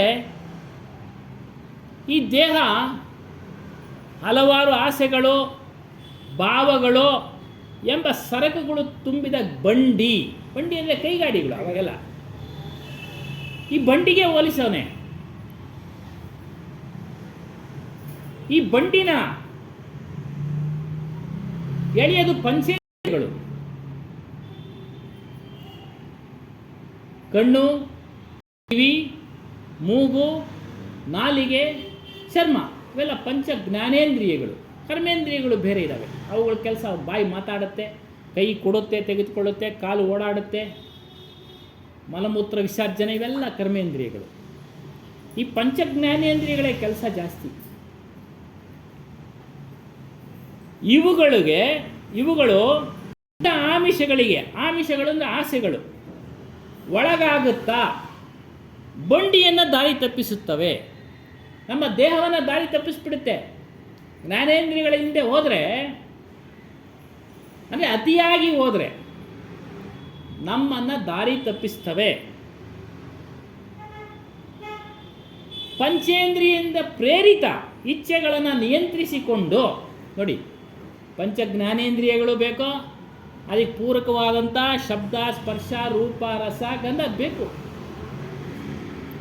ನಿಯಂತ್ರಿಸಿಕೊಂಡು, ನಿಯಂತ್ರಣ ಇರಬೇಕು. ಊಟ ಮಾಡಬೇಕು. ಉಪ್ಪು ಒಂದು ಉದಾಹರಣೆ. ಉಪ್ಪಿಲ್ಲದೆ ರುಚಿ ಇರೋದಿಲ್ಲ, ಜಾಸ್ತಿ ಹಾಕಿದ್ರೆ ತಿನ್ನೋಕ್ಕಾಗಲ್ಲ. ಹಾಂ, ಒಂದು ಉದಾಹರಣೆ ನೋಡಿ, ಎಷ್ಟು ಚೆನ್ನಾಗಿದೆ. ಉಪ್ಪು ಇಲ್ಲದೇ ಊಟ ಮಾಡೋಕ್ಕಾಗಲ್ಲ, ಜಾಸ್ತಿ ಹಾಕಿದ್ರೆ ತಿನ್ನೋಕ್ಕಾಗಲ್ಲ. ಎಷ್ಟಾಗ್ತೀವಿ ಅದನ್ನು ಉಪ್ಪನ್ನ ಎಷ್ಟು ಬೇಕೋ ಅಷ್ಟೇ. ಅದೇ ರೀತಿಯಾಗಿ ಪಂಚೇಂದ್ರಿಯ ಪ್ರೇರಿತ ಈ ಪಂಚ ಜ್ಞಾನೇಂದ್ರಿಯಗಳು ಇವುಗಳು ಮಾಡು ಅಂತ ಹೇಳ್ತವೆ. ಅವುಗಳನ್ನು ನಿನ್ನ ಬುದ್ಧಿ ಮನಸ್ಸಿನ ಮೂಲಕ ವಿಚಾರ ಮಾಡಿ ನಿಯಂತ್ರಣ ಮಾಡಿಕೊಂಡು ಮುಂದೆ ಸಾಗಪ್ಪ ಅಂತ ಅಲ್ಲಮ ಪ್ರಭುಗಳು ಹೇಳ್ತಾರೆ. ಇಲ್ಲದೇ ಏನಾಗುತ್ತೆ, ಬಂಡಿ ಕೀಲು ಕಳಚಿಕೊಂಡು ಮುರಿದು ಬೀಳುತ್ತದೆ. ಯಾವಾಗ ನೀನು ಪಂಚ ವಿಷಯಗಳನ್ನು ಅತಿಯಾಗಿ ಸೇವನೆ ಮಾಡ್ತಾ ಇದ್ರೆ 6 ದಿನ ಬರೋ ಮನುಷ್ಯ 3 ದಿನಕ್ಕೆ ಹಾಸಿಗೆ ಹಿಡಿತಾನೆ. ಅದರಿಂದ ಇಲ್ಲಿ ಹೇಳ್ತಾರೆ ಇವುಗಳನ್ನೆಲ್ಲ ನಿಯಂತ್ರಣದಲ್ಲಿ ಇಟ್ಕೋ, ಕ್ರಮೇಣ ಅವೇ ಶೂನ್ಯ ಆಗ್ತವೆ. ಕ್ರಮೇಣ ಡಾಕ್ಟ್ರ್ ಹೇಳ್ತಾರೆ ಉಪ್ಪು ತಿನ್ಬೇಡಪ್ಪ ನೀನು, ಇಷ್ಟೇ ತಿನ್ನು ಅಂತ. ಆ ಕಾಯಿಲೆ ಬರುತ್ತೆ. ಸಕ್ಕರೆ ತಿನ್ಬೇಡಪ್ಪ ನೀನು. ಏನಾದ್ರು ನೋಡ್ತಾ ನಾವು ಸ್ವತಃ ಅನುಭವಿಸ್ತಾ ಇದ್ದೀವಿ. ಹಾಗಾಗಿ ನಿಯಂತ್ರಣದಲ್ಲಿಡೋ, ವಿಷಯಾಸಕ್ತಿಗಳನ್ನು ನಿಯಂತ್ರಣದಲ್ಲಿರೋ. ವಿಷಯಗಳು ಹೇಳಿದ್ವಲ್ಲ, ಪಂಚ ವಿಷಯಗಳು ಶಬ್ದ ಸ್ಪರ್ಶ ರೂಪ ರಸ ಗಂಧ ಇವುಗಳನ್ನೆಲ್ಲ ನಿಯಂತ್ರಣದಲ್ಲಿಡೋ. ಭವಿಷ್ಯ ಭವಿಷ್ಯಗಳನ್ನು ನೋಡೋದು, ಅದ್ರ ಬಗ್ಗೆನೂ ನೀನು ಕಲ್ಪನೆಗಳನ್ನು ಕಟ್ಕೊಳ್ಬೇಡ. ಇವತ್ತೊಂದು ಭವಿಷ್ಯ ಬಂದಿತ್ತು, 6 ರಾಶಿಯವ್ರಿಗೆ ಇನ್ನು 11 ವರ್ಷ ಮೂಟೆ ದುಡ್ಡಂತೆ ಯೂಟ್ಯೂಬ್ನಾಗೆ. ಮೂಟೆ ದುಡ್ಡು, ಅದ್ರಲ್ಲಿ ನನ್ನ ರಾಶಿನೂ ಸೇರಿತ್ತು. ನೋಡಿ ಹೇಳ್ತಾರೆ ಹಂಗೆ ಅದಕ್ಕೆ ನಾನು ಹಾಕಿದೆ ಅದರಲ್ಲಿ ಕಾಮೆಂಟು. ರಾಶಿ 12 ರಾಶಿಗಳಲ್ಲಿ ಇದ್ದಾವೆ. ಜಗತ್ತಿನಲ್ಲಿ ಅನೇಕರು ಇದ್ದಾರೆ, ಲಕ್ಷಾಂತರ ರಾಶಿಯವರಿದ್ದಾರೆ. ಏನೋ ಮೀನ ರಾಶಿಯವರು ಲಕ್ಷಾಂತರ ಇದ್ದಾರೆ. ಎಲ್ರಿಗೂ ಮೂಟೆ ದುಡ್ಡು ಹೋಗುತ್ತಾ?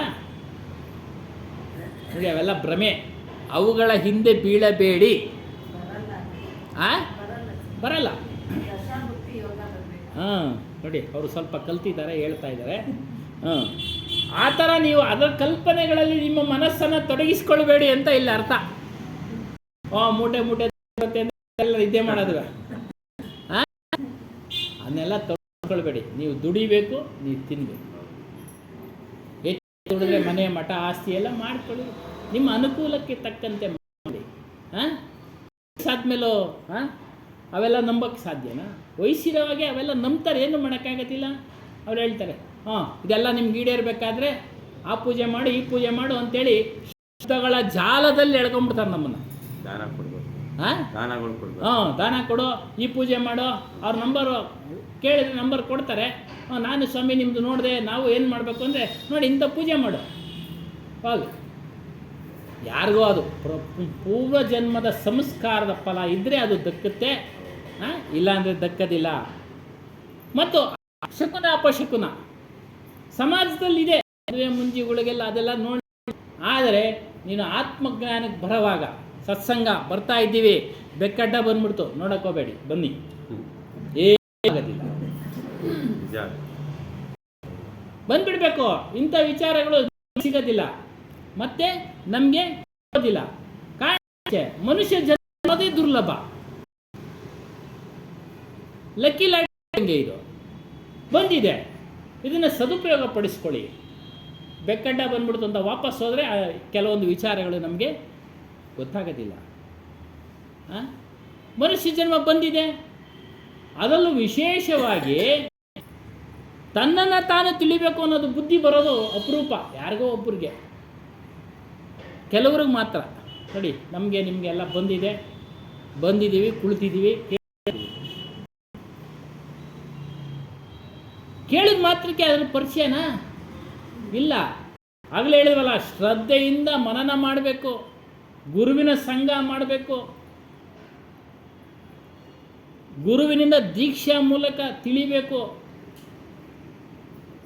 ಯಾವುದೇ ಗುರು ಆಗಲಿ, ಆದರೆ ಸತ್ಯ ಹೇಳತಕ್ಕಂಥ ಗುರುನ ಆಶ್ರಯಿಸಿ. ಸತ್ಯ ಹೇಳತಕ್ಕಂಥ ಕಬೀರ್ ಪರಂಪರೆ ಪೂರ್ತಿ ಸತ್ಯನೇ ಹೇಳುತ್ತೆ. ಆದರೂ ಭೇದ ಭಾವ ನಮ್ಮಲ್ಲೂ, ಅವರು ಇವರು ಅದನ್ನೆಲ್ಲ ಬಿಡಬೇಕು. ನಾವು ಅದನ್ನೆಲ್ಲ ಬಿಡಬೇಕು. ಈ ರೀತಿಯಾಗಿ ಆತ್ಮಜ್ಞಾನಕ್ಕೆ ಬರುವಾಗ ನೀವು ಯಾವುದೇ ಅಪಶಕುನ ಎಲ್ಲ ನೋಡಬೇಡಿ. ಸತ್ಸಂಗಕ್ಕೆ ಬರಬೇಕಾ, ಧೈರ್ಯವಾಗಿ ಬರ್ತಾ ಇದೆ, ಏನೂ ಆಗೋದಿಲ್ಲ. ಅದು ಸಮಾಜದ ರೂಢಿ ಪದ್ಧತಿಗಳು, ನಾವು ಅದನ್ನು ಬದಲಾಯಿಸೋಕ್ಕಾಗೋದಿಲ್ಲ. ಅದು ಅವ್ರ ಪಾಡ್ಗೆ ಅದನ್ನು ಬಿಟ್ಬಿಡೋಣ. ಈ ರೀತಿಯಾಗಿ ಮನುಷ್ಯನ ಕಲ್ಪನೆಗಳು ಮಾಡ್ಕೊಂಡು ಏನು ಮೂಟೆ ಮೂಟೆ ದುಡ್ಡುಗಳು ಕಲ್ಪನೆ, ಇಷ್ಟ ಅನಿಷ್ಟ ಇವುಗಳಿಂದ ಹೋಗ್ತಾ ಇದ್ದಾನೆ. ಇವೆಲ್ಲ ಭ್ರಮೆಯ ಜಾಲ. ಭ್ರಮಾಜಾಲ ಅಂದರೆ ಭ್ರಮೆಯ ಬಲೆ. ನಿಮ್ಮನ್ನು ಭ್ರಮೆಗೆ ಬೀಳಿಸ್ಬಿಡ್ತಾರೆ. ಎಚ್ಚರ ಇರಲಿ, ಶಬ್ದಗಳ ಜಾಲದಲ್ಲಿ ಸಿಲುಕಿಸ್ಬಿಡ್ತಾರೆ ನಿಮ್ಮನ್ನ. ಎಚ್ಚರ ಇರಲಿ. ನೀನು ಯಾವಾಗ ಆ ಕಡೆ ಹೋಗ್ತೀಯೋ ಸುತ್ತಾ ಇರ್ತೀಯಪ್ಪ. ಧರ್ ಅಂದ್ರೆ ನೋವು ಪಟ್ಕೊಂಡು ಸುತ್ತಾ ಇರ್ತೀಯ, ಹಿಂಸೆ ಪಟ್ಕೊಂಡು ಸುತ್ತಾ ಇರ್ತೀಯ.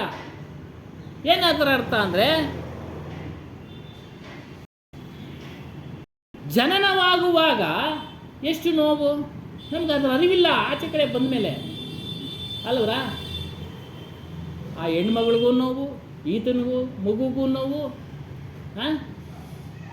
ಆ ಸಮಯದಲ್ಲಿ ಮಗಳು ಹೇಳ್ತಾಳಂತೆ, ಈಗ ಕಾಲದ್ದು ಇದೆಲ್ಲ ಕತೆಗಳು, ಅಪ್ಪ ಅವ್ರ ಕಾಲದ್ದು. ಈ ಪರಿಸ್ಥಿತಿ ಮತ್ತೆ ಬಾರದ ಹಾಗೆ ಮಾಡ್ಕೊಂಡ್ಬಿಡ್ತೀನಪ್ಪ ನಾನು. ಈ ಒಂದು ಪರಿಸ್ಥಿತಿ ಬಾರದ ಹಾಗೆ ಮಾಡ್ಕೊಳ್ತೀನಿ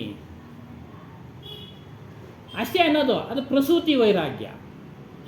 ತ್ಯಾಗ ಮಾಡೋದು ಆ ಸಮಯದಲ್ಲಿ ಮಾತ್ರ. ಬೇಡಪ್ಪ, ಇದು ನಿಮಗೆ ಇಷ್ಟಕ್ಕೆ ಸಾಕು. 3-4 ವರ್ಷ ಆಯಿತು, ಹಿಂದಿನ ಕಾಲದ ಕತೆ.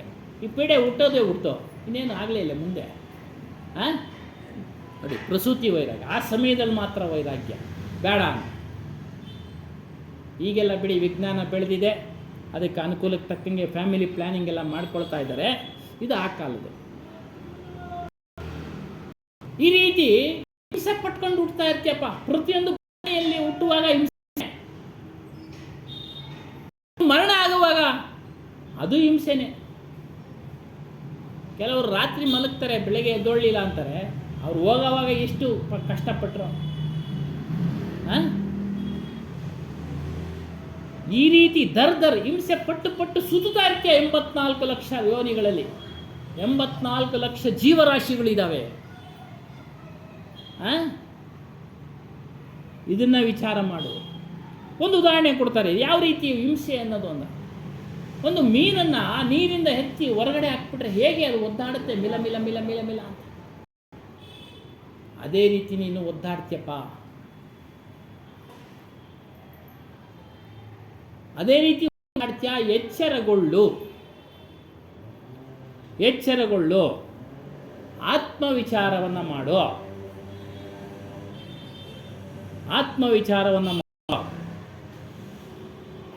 ಆಗ ನಿನಗೆ ಅದನ್ನು ತಿಳಿ, ಅದರಲ್ಲಿ ಲೀನವಾಗು.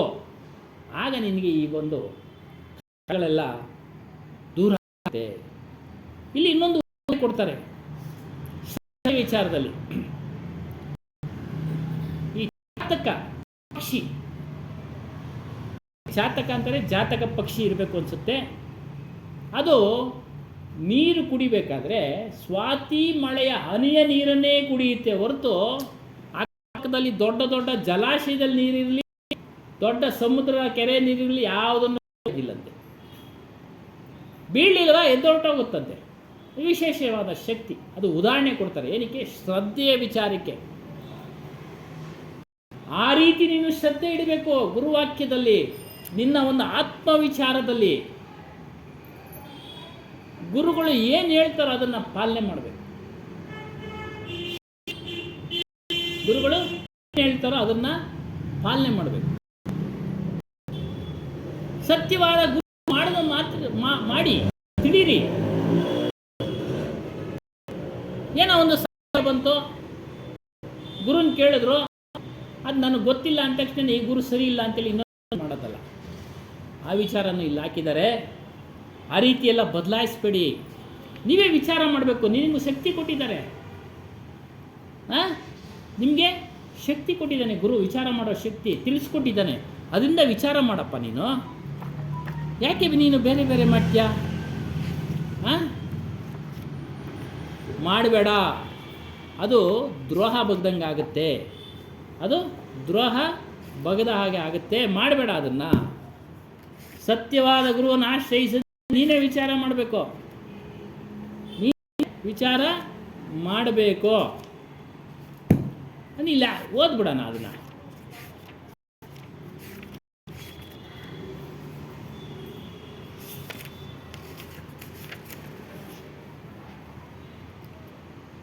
ಗುರುದ್ರೋಹ ಮಾಡ್ದಂಗೆ ಆಗುತ್ತೆ, ಅದನ್ನು ನೀನು ಮಾಡಬೇಡ ಅಂತ ಒಂದು ವಿಚಾರವನ್ನು ಹೇಳ್ತಾರೆ.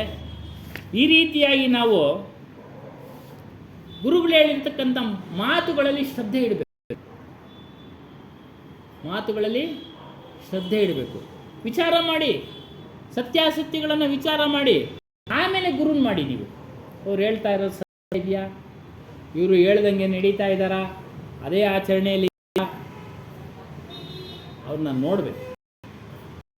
ಅಂಥವರ ಸಾಲಿನಲ್ಲಿ ನಾನು ನೋಡಿದ್ದು ನಮ್ಮ ಗುರುಗಳು ಸದ್ಗುರು ಹನುಮಾನ್ ಸಾಹೇಬ್. ಅವರು ಯಾವತ್ತು ಹೇಳಿದವರಲ್ಲ ಆತ್ಮವಿಚಾರದಲ್ಲಿ. ಮತ್ತು ಗೃಹಸ್ಥರಿಗೂ ಸಹ ಹೇಳ್ತಾ ಇದ್ರು, ಮನೆಯಲ್ಲಿ ಅಶಾಂತಿಗೆ ಅವಕಾಶ ಕೊಡಬೇಡಿ. ಗಂಡ ಹೆಂಡತಿ ಇಬ್ಬರು ದೀಕ್ಷೆ ತಗೊಳಕ್ಕಾಗಲ್ಲ, ಯಾರೋ ಒಬ್ರು ಕೊಡ್ತಾರೆ.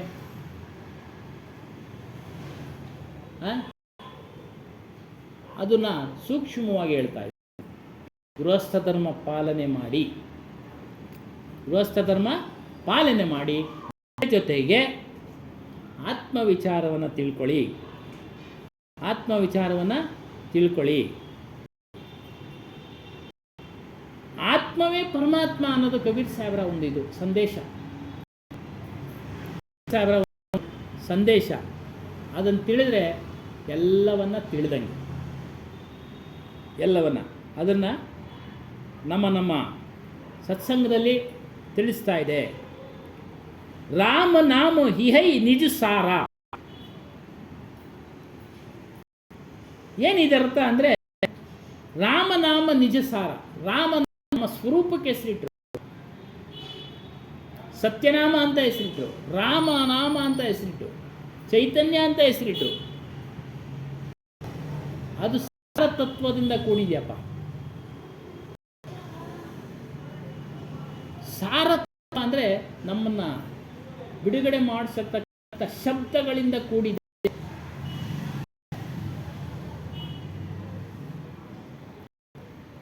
ನೀನು ತಿಳಿ, ಕಾಲ್ಪನಿಕ ವಿಚಾರಗಳನ್ನು ವಿಚಾರ ಮಾಡು. ಅವುಗಳಿಂದ ಮೋಕ್ಷ ಇದೆಯಾ ಇಲ್ಲವಾ ಅದನ್ನು ತಿಳಿಯಕ್ಕೆ ನೀನು ಹುಟ್ಟಿರೋದು. ನಮ್ಮ ಸ್ವರೂಪ, ನಿಮ್ಮ ಸ್ವರೂಪವನ್ನೇ ತಿಳಿಯೋಕ್ಕೆ ಹುಟ್ಟಿರೋದು.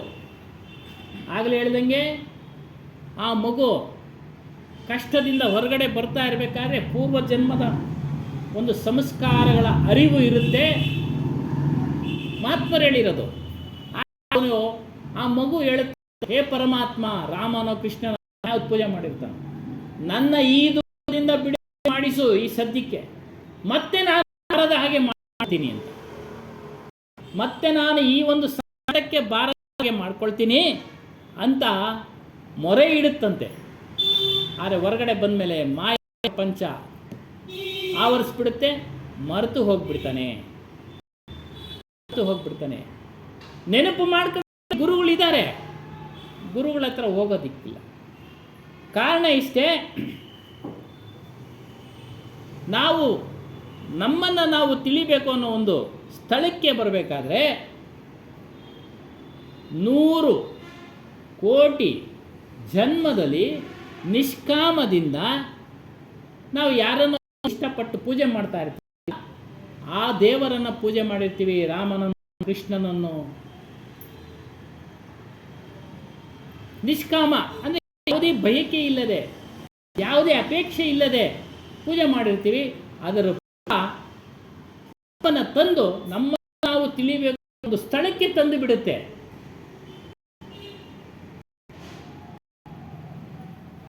ತದನಂತರ ಕೆಲಸ ಮನುಷ್ಯನ ಶ್ರದ್ಧೆಯ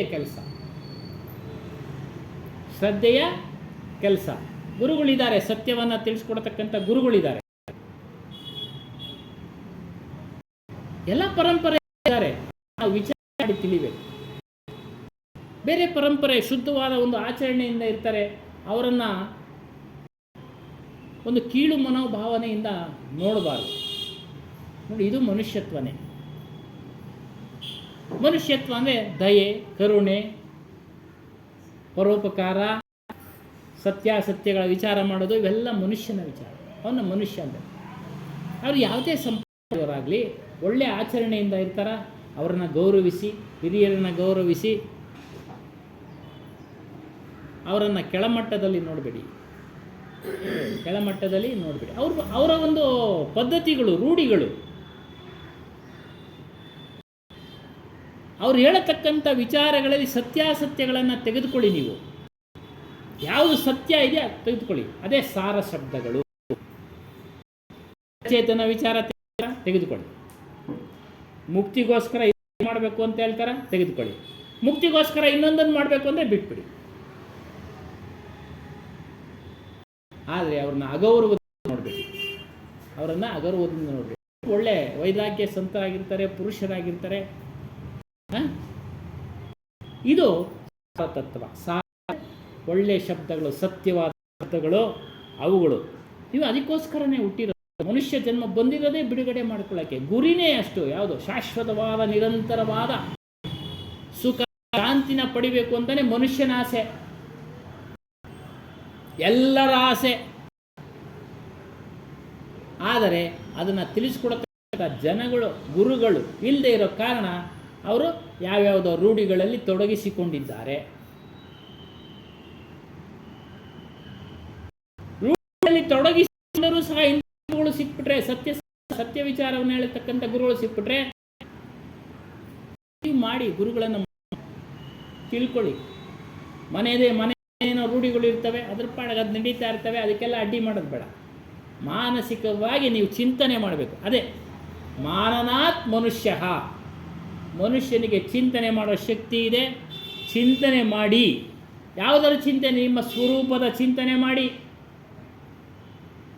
ಬುದ್ಧಿವಂತರಾಗಿ, ಚರಿತ್ರವಂತರಾಗಿ ಆಧ್ಯಾತ್ಮಿಕ ಸಂತೋಷವನ್ನು ಪಡೆಯಿರಿ. ಮರಿಬೇಡಿ. ಮರಿವಿನಿಂದ ಇಷ್ಟು ದಿನ ಆಗೋಯ್ತು, ಏನೇನೋ ಮಾಡಿಬಿಟ್ವಿ, ತಿಳಿದ ಮೇಲೂ ಮಾಡೋಕ್ಕೆ ಹೋಗಬೇಡಿ. ತಿಳಿದ ಮೇಲೂ ತಪ್ಪುಗಳನ್ನು ಮಾಡೋಕ್ಕೆ ಹೋಗಬೇಡಿ. ರಾಮ ಅಂದರೆ ನಿಮ್ಮ ಸ್ವರೂಪ, ನಿಮ್ಮ ಅಂತರಾತ್ಮ. ಅದು ನಿಮ್ಮ ಹತ್ತಿರನೇ ಇದೆ. ಅದನ್ನು ಯಾರು ಕಸ್ಕೊಳ್ಳೋಕ್ಕಾಗೋದಿಲ್ಲ. ಈ ಪ್ರಾಣನ ಯಮಧರ್ಮರಾಯ ತೆಗೆದುಕೊಂಡು ಅವನ ಕೈನಲ್ಲೂ ಆಗೋದಿಲ್ಲ ನಿಮ್ಮ ಸ್ವರೂಪವನ್ನು ಕಿತ್ಕೊಳ್ಳೋಕ್ಕೆ. ಅವೆಲ್ಲ ಇಲ್ಲ ಅಂತಾರೆ ಕಲ್ಪನೆಗಳು ಮನುಷ್ಯರು ಮಾಡಿದ್ದು. ಏನಕ್ಕೆ? ಸ್ವಲ್ಪನಾದರೂ ಭಯ ಇರಲಿ ಅಂತೇಳಿ ಹಿಂದಿನ ಕಾಲದವರೆಲ್ಲ ಅದೊಂದು ಕಲ್ಪನೆ ಮಾಡಿ ಬಿಟ್ಟರು. ಇದನ್ನು ತಿಳಿದ ಮೇಲೆ ಅದೆಲ್ಲ ವಿಚಾರಗಳು ಗೊತ್ತಾಗ್ತಿರ್ತವೆ. ಯಾವಲ್ಲ ಯಮ ಯಾರು ಅಂದರೆ ನಿನ್ನ ಮನಸ್ಸಪ್ಪ. ಯಮ ಮನಸ್ಸು. ಮನಸ್ಸನ್ನು ನಿಯಂತ್ರಣದಲ್ಲಿ ಇಟ್ಟಿದ. ಆ ಮನಸ್ಸು ಓದಂಗೆ ಬಿಡಬೇಡ. ಇಂದ್ರಿಯಗಳ ಜೊತೆ ತೊಡಗಿಸ್ಕೊಳ್ಬೇಡ. ಆಗಲೇ ಹೇಳ್ದಂಗೆ ಎಲ್ಲೆಲ್ಲೋ ಹೋಗುತ್ತೆ, ಮೋಕ್ಷ ಸಿಗುತ್ತೆ, ಮುಕ್ತಿ ಸಿಗುತ್ತೆ, ಅವೆಲ್ಲ ಸುಳ್ಳು.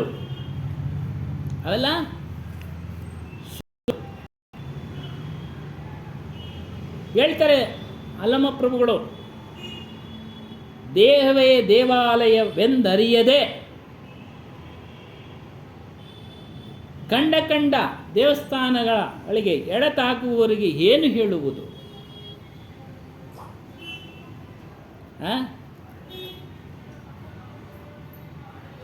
ನಿನಗೆ ಶಾಶ್ವತವಾದ ಸುಖ ಬೇಕು ಅಂದರೆ ಗುರುವಿನ ಹತ್ರ ಹೋಗು. ಅವರು ಮಾರ್ಗ ತೋರಿಸ್ತಾರೆ. ಮುಕ್ತಿ ಬೇಕಾದ್ರೆ ಅಲ್ಲಿಗೋಗು, ಮೋಕ್ಷ ಬೇಕಾದ್ರೆ ಅಲ್ಲಿಗೋಗು. ಮೋಕ್ಷ ಬೇಕಾದರೆ ಗುರುವಿನ ಹತ್ರ ಹೋಗಬೇಕು. ಗುರುವಿನ ಸತ್ಯವನ್ನು ತಿಳಿಸತಕ್ಕಂಥ ಗುರು, ಯಥಾರ್ಥವನ್ನು ತಿಳಿಸ್ಕೊಡತಕ್ಕಂಥ ಗುರು. ಆ ಸ್ವರೂಪ ಎಂಥದ್ದು ಅಂದರೆ ಯಾವಾಗಲೂ ನಿಮ್ಮ ಹತ್ರನೇ ಇರುತ್ತೆ. ನಿಮ್ಮನ್ನು ಬಿಟ್ಟು ಹೋಗೋದೇ ಇಲ್ಲ. ದೇಹ ಬಿಟ್ಟು ಹೋಗ್ಬಿಡುತ್ತೆ, ಆದರೆ ಅದಿರುತ್ತೆ. ಆಗಲೇ ಹೇಳ್ದಂಗೆ ಮುಂದಿನ ನಮ್ಮ ಒಂದು ಕರ್ಮಗಳ ಆಧಾರದ ಮೇಲೆ ಮುಂದಿನ ಒಂದು ದೇಹ ತಾಳೋದಕ್ಕೆ ಹೋಗುತ್ತೆ. ಅದೇ ಯಾವಾಗಲೂ ಶಾಶ್ವತವಾಗಿ ನಿಮ್ಮ ಜೊತೆ ಇರೋದು, ಯಾವಾಗಲೂ ದೂರ ಆಗೋದಿಲ್ಲ, ದೂರ ಆಗೋದಕ್ಕೆ ಅವಕಾಶನೇ ಇಲ್ಲ. ಅಂಥ ಒಂದು ಶಾಶ್ವತವಾದ ಆತ್ಮಸ್ವರೂಪವನ್ನು ನೀನು ತಿಳಿಯುವಂತನಾಗೋ. ತಿಳಿದಾಗ ಈ ಹುಟ್ಟು ಸಾವುಗಳ ಪ್ರವಾಹ ಇದೆಯಲ್ಲ, ಅದರಿಂದ ನೀನು ಬಿಡುಗಡೆ ಆಗ್ತೀಯ. ಆದರೆ ಇವರೆಲ್ಲ ಜನಗಳು ಮಾಡ್ತಾ ಇಲ್ಲ. ಏನೋ ತನ್ನ ಗುರುಗಳ ಹತ್ರ ಹೋಗ್ತಾ ಇಲ್ಲ, ಪಂಚಗಳ ಕಡೆ ಹೋಗ್ತಾ ಇದ್ದಾರೆ. ಕೊನೆಯದು ಒಂದು ಉದಾಹರಣೆ ಬಿಟ್ಟು ಮುಕ್ತಾಯ ಮಾಡೋಣ. ಈ ಪತಂಗ ಗಾಳಿಪಟ ಅಲ್ಲ, ಚಿಟ್ಟೆ ಅದು ಬೆಂಕಿ ನೋಡ್ಬಿಟ್ಟು ಅದು ಸುಡುತ್ತೆ ಅಂತ ಗೊತ್ತಿಲ್ಲ, ಅದಕ್ಕೆ ಏನೋ ಒಂದು ವಸ್ತು ಆಕರ್ಷಣೆಯಾಗಿದೆ ಅಂತೇಳಿ ಅದ್ರ ಸುತ್ತನೇ ಸುತ್ತಾ ಇರ್ತಿದೆ. ಸುತ್ತಿ ಕೊನೆಗೆ ಬೆಂಕಿನಲ್ಲಿ ಬಿದ್ದು ಅದು ಒಂದಿನ ಹೋಗ್ಬಿಡುತ್ತೆ. ಅದೇ ರೀತಿ ಮಾಡ್ತಾ ಇದ್ದಾನೆ ಮನುಷ್ಯ. ಪ್ರಾಪಂಚಿಕ ಭೋಗ ವಸ್ತುಗಳಿಗೆ ಆಕರ್ಷಣೆಯಾಗಿ ಅದ್ರ ಸುತ್ತತಾನೇ ಇದ್ದಾನೆ. ಏನಾದರೂ ಒಂದು ಪಂಚ ವಿಷಯಗಳಲ್ಲಿ ಒಂದು ಹೆಚ್ಚು ಗಮನ ಕೊಟ್ಟನೋ ಅವನು ಸತ್ತೋಗ್ತಾನೆ. ಆ ನಿಮ್ಮ ಪಂಚ ಜ್ಞಾನೇಂದ್ರಿಯಗಳನ್ನು ನಿಯಂತ್ರಣದಲ್ಲಿ ಅವಶ್ಯಕತೆ ಅನುಗುಣವಾಗಿ ಏನೇನು ಬೇಕೋ ಎಲ್ಲ ತಿನ್ನಲೇಬೇಕು. ಆರೋಗ್ಯದ ದೃಷ್ಟಿಯಿಂದ ತಗೊಳ್ಳಿ. ಅತಿ ಹೆಚ್ಚಾಗಿ ಏನು ತೆಗೆದುಕೊಳ್ಳೋದು ಬೇಡ, ನಿಯಂತ್ರಣ ಇರಲಿ, ಎಲ್ಲವೂ ನಿಯಂತ್ರಣದಲ್ಲಿ ಇರಬೇಕು. ಕೊನೆಗೆ ಅವೇ ಬಿಟ್ಟು ಹೋಗ್ತವೆ, ನಮ್ಮನ್ನು ದೂರ್ತವೆ. ಅನ್ನದ ಋಣ ತೀರೋದ್ರೆ ನೀವು ಅನ್ನ ಬಾಯಿಗೆ ಹಾಕಿದ್ರೂ ಹೋಗೋದಿಲ್ಲ. ನೀರಿನ ಋಣ ತೀರೋದ್ರೆ ನೀರು ಇಲ್ಲೂ ಹೋಗೋದಿಲ್ಲ, ಈಚೆಗೆ ಬರ್ತಾ ಇರ್ತಿದೆ. ಇನ್ನು ಬೆಂಕಿ ಋಣ ತೀರೋದು ಹೆಂಗೆ?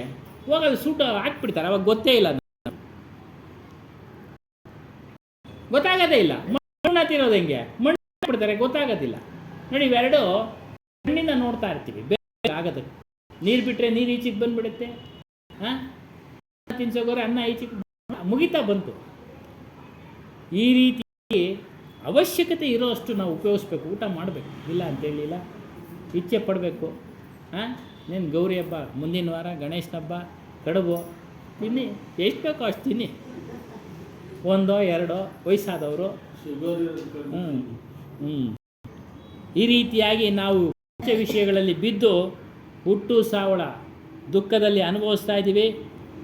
ಅದನ್ನು ನಿಯಂತ್ರಣದಲ್ಲಿಟ್ಟುಕೊಂಡು ನಮ್ಮ ಒಂದು ಪಂಚಜ್ಞಾನೇಂದ್ರಿಯಗಳನ್ನು ಆತ್ಮ ಕಡೆ ತೆಗೆದುಕೊಳ್ಳಿ. ಏನು ಕಿವಿಯಿಂದ ಒಳ್ಳೆ ಶಬ್ದಗಳನ್ನು ಕೇಳಿ, ಕಣ್ಣುಗಳಿಂದ ಗುರುಗಳ ದರ್ಶನ ಮಾಡಿ, ಸಾಧು ಸಂತರ ದರ್ಶನ ಮಾಡಿ, ನಾಲಿಗೆಯಿಂದ ಭಜನೆ ಆಡಿ, ಈ ರೀತಿಯಾಗಿ ಇರ್ತವೆ. ಅದರಿಂದ ನಾವು ನಮ್ಮ ಸ್ವರೂಪ ಚಿಂತನೆ ಮಾಡೋಣ ಅಂತ ಹೇಳ್ತಾ, ಇಲ್ಲಿವರೆಗೂ ಶಾಂತ ರೀತಿಯಿಂದ ಈ ಸತ್ಸಂಗವನ್ನು ಆಲಿಸಿದ ಎಲ್ಲರಿಗೂ ಸಹ ಧನ್ಯವಾದಗಳು. ಈ ದಿನ ಸತ್ಸಂಗ ಕಾರ್ಯಕ್ರಮವನ್ನು ಮುಕ್ತಾಯ ಮಾಡ್ತಾ ಇದ್ದೀವಿ. ಬೋಲಿಯೇ ಶ್ರೀ ಸತ್ಯನಾಮಾದಿ ಕಬೀರ್ ಸಾಹೇಬ ಕಿ ಜೈ, ಸದ್ಗುರು ಹನುಮಾನ್ ಸಾಹೇಬ ಕಿ ಜೈ, ಗುರು ಮಾತಾಜಿ ಕಿ ಜೈ, ಸರ್ವಸಂತ ಮಹಂತ ಕಿ ಜೈ. ಮೂಲಂ ಗುರುರ್ಮೂರ್ತಿ, ಪೂಜಾ ಮೂಲಂ ಗುರುರ್ಪಾದಂ, ಮಂತ್ರಮೂಲಂ ಗುರುರ್ವಾಕ್ಯಂ, ಮೋಕ್ಷಮೂಲಂ ಗುರುಕೃಪಾ. ಗುರುಮಾಚ ಗುರುಪಿತಾ ಗುರುದೇವನೇ ಸಂಶಯ, ಮನಸಾ ವಾಚಾ ಕರ್ಮಣ ತಸ್ಮೈ ಶ್ರೀ ಗುರುಪಾದ ಸೇವೆ ಸದ್ಗುರು ಸತ್ಸಾಹೇ ಶರಣಾರವಿಂದೋ. ಪಾಹಿ ಲಾಗು ಮಂಗಳಂ ಶ್ರೀ ಗುರುದೇವಾಯ ನೀಯ ಗುಣಾತ್ಮನೇ, ಮಂಗಳಂ ಸರ್ವಲೋಕಶರಣಾಯ ಸಾಧು ರೂಪಾಯ ಮಂಗಳಂ.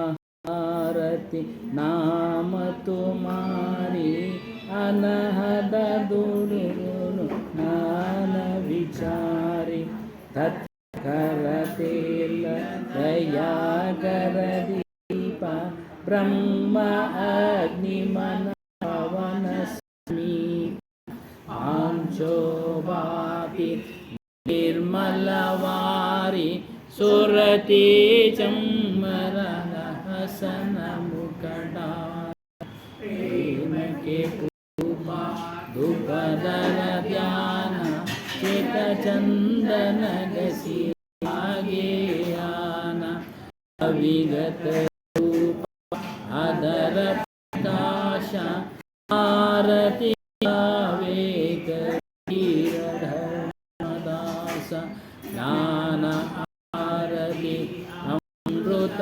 बाणी पूर्ण ब्रह्म लेहूपैचा त्रिदेव मिले ज्योति बकानी निरंगार की अगत कहानी यही आशा सब मिलटानी बरमी मुए नर प्राणी सृष्टि दुनिया बहुरानी साहेब जानी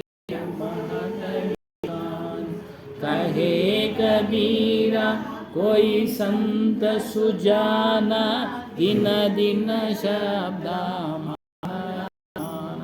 ध्यानमूलं गुरुर्मूर्ति पूर्णमूलं गुरुर्पादं मंत्रमूलं गुरुर्वाक्यं मोक्षमूलं गुरुकृपा गुरुमाता गुरुपिता देवने संशय मनसा वाचा कर्मणा तस्मै श्री गुरुपाद सद्गुरु सत्सायेव चरणारको पाहि गोपाय गोपाय लागो मंगलम श्री गुरुदेवाय महनीय गुणात्मने मंगलम सर्वलोकशरण्याय साधुरूपाय मंगलम साहे बंदगी साहे बंदगी साहे बंदगी साहे बोलिए श्री सत्यनामादि कबीर साहेब की जय सद्गुरु श्री हनुमान साहेब की जय तारा धाम की जय हर्षिया धाम की जय गुरु माता जी की जय सर्व संत महंत की जय।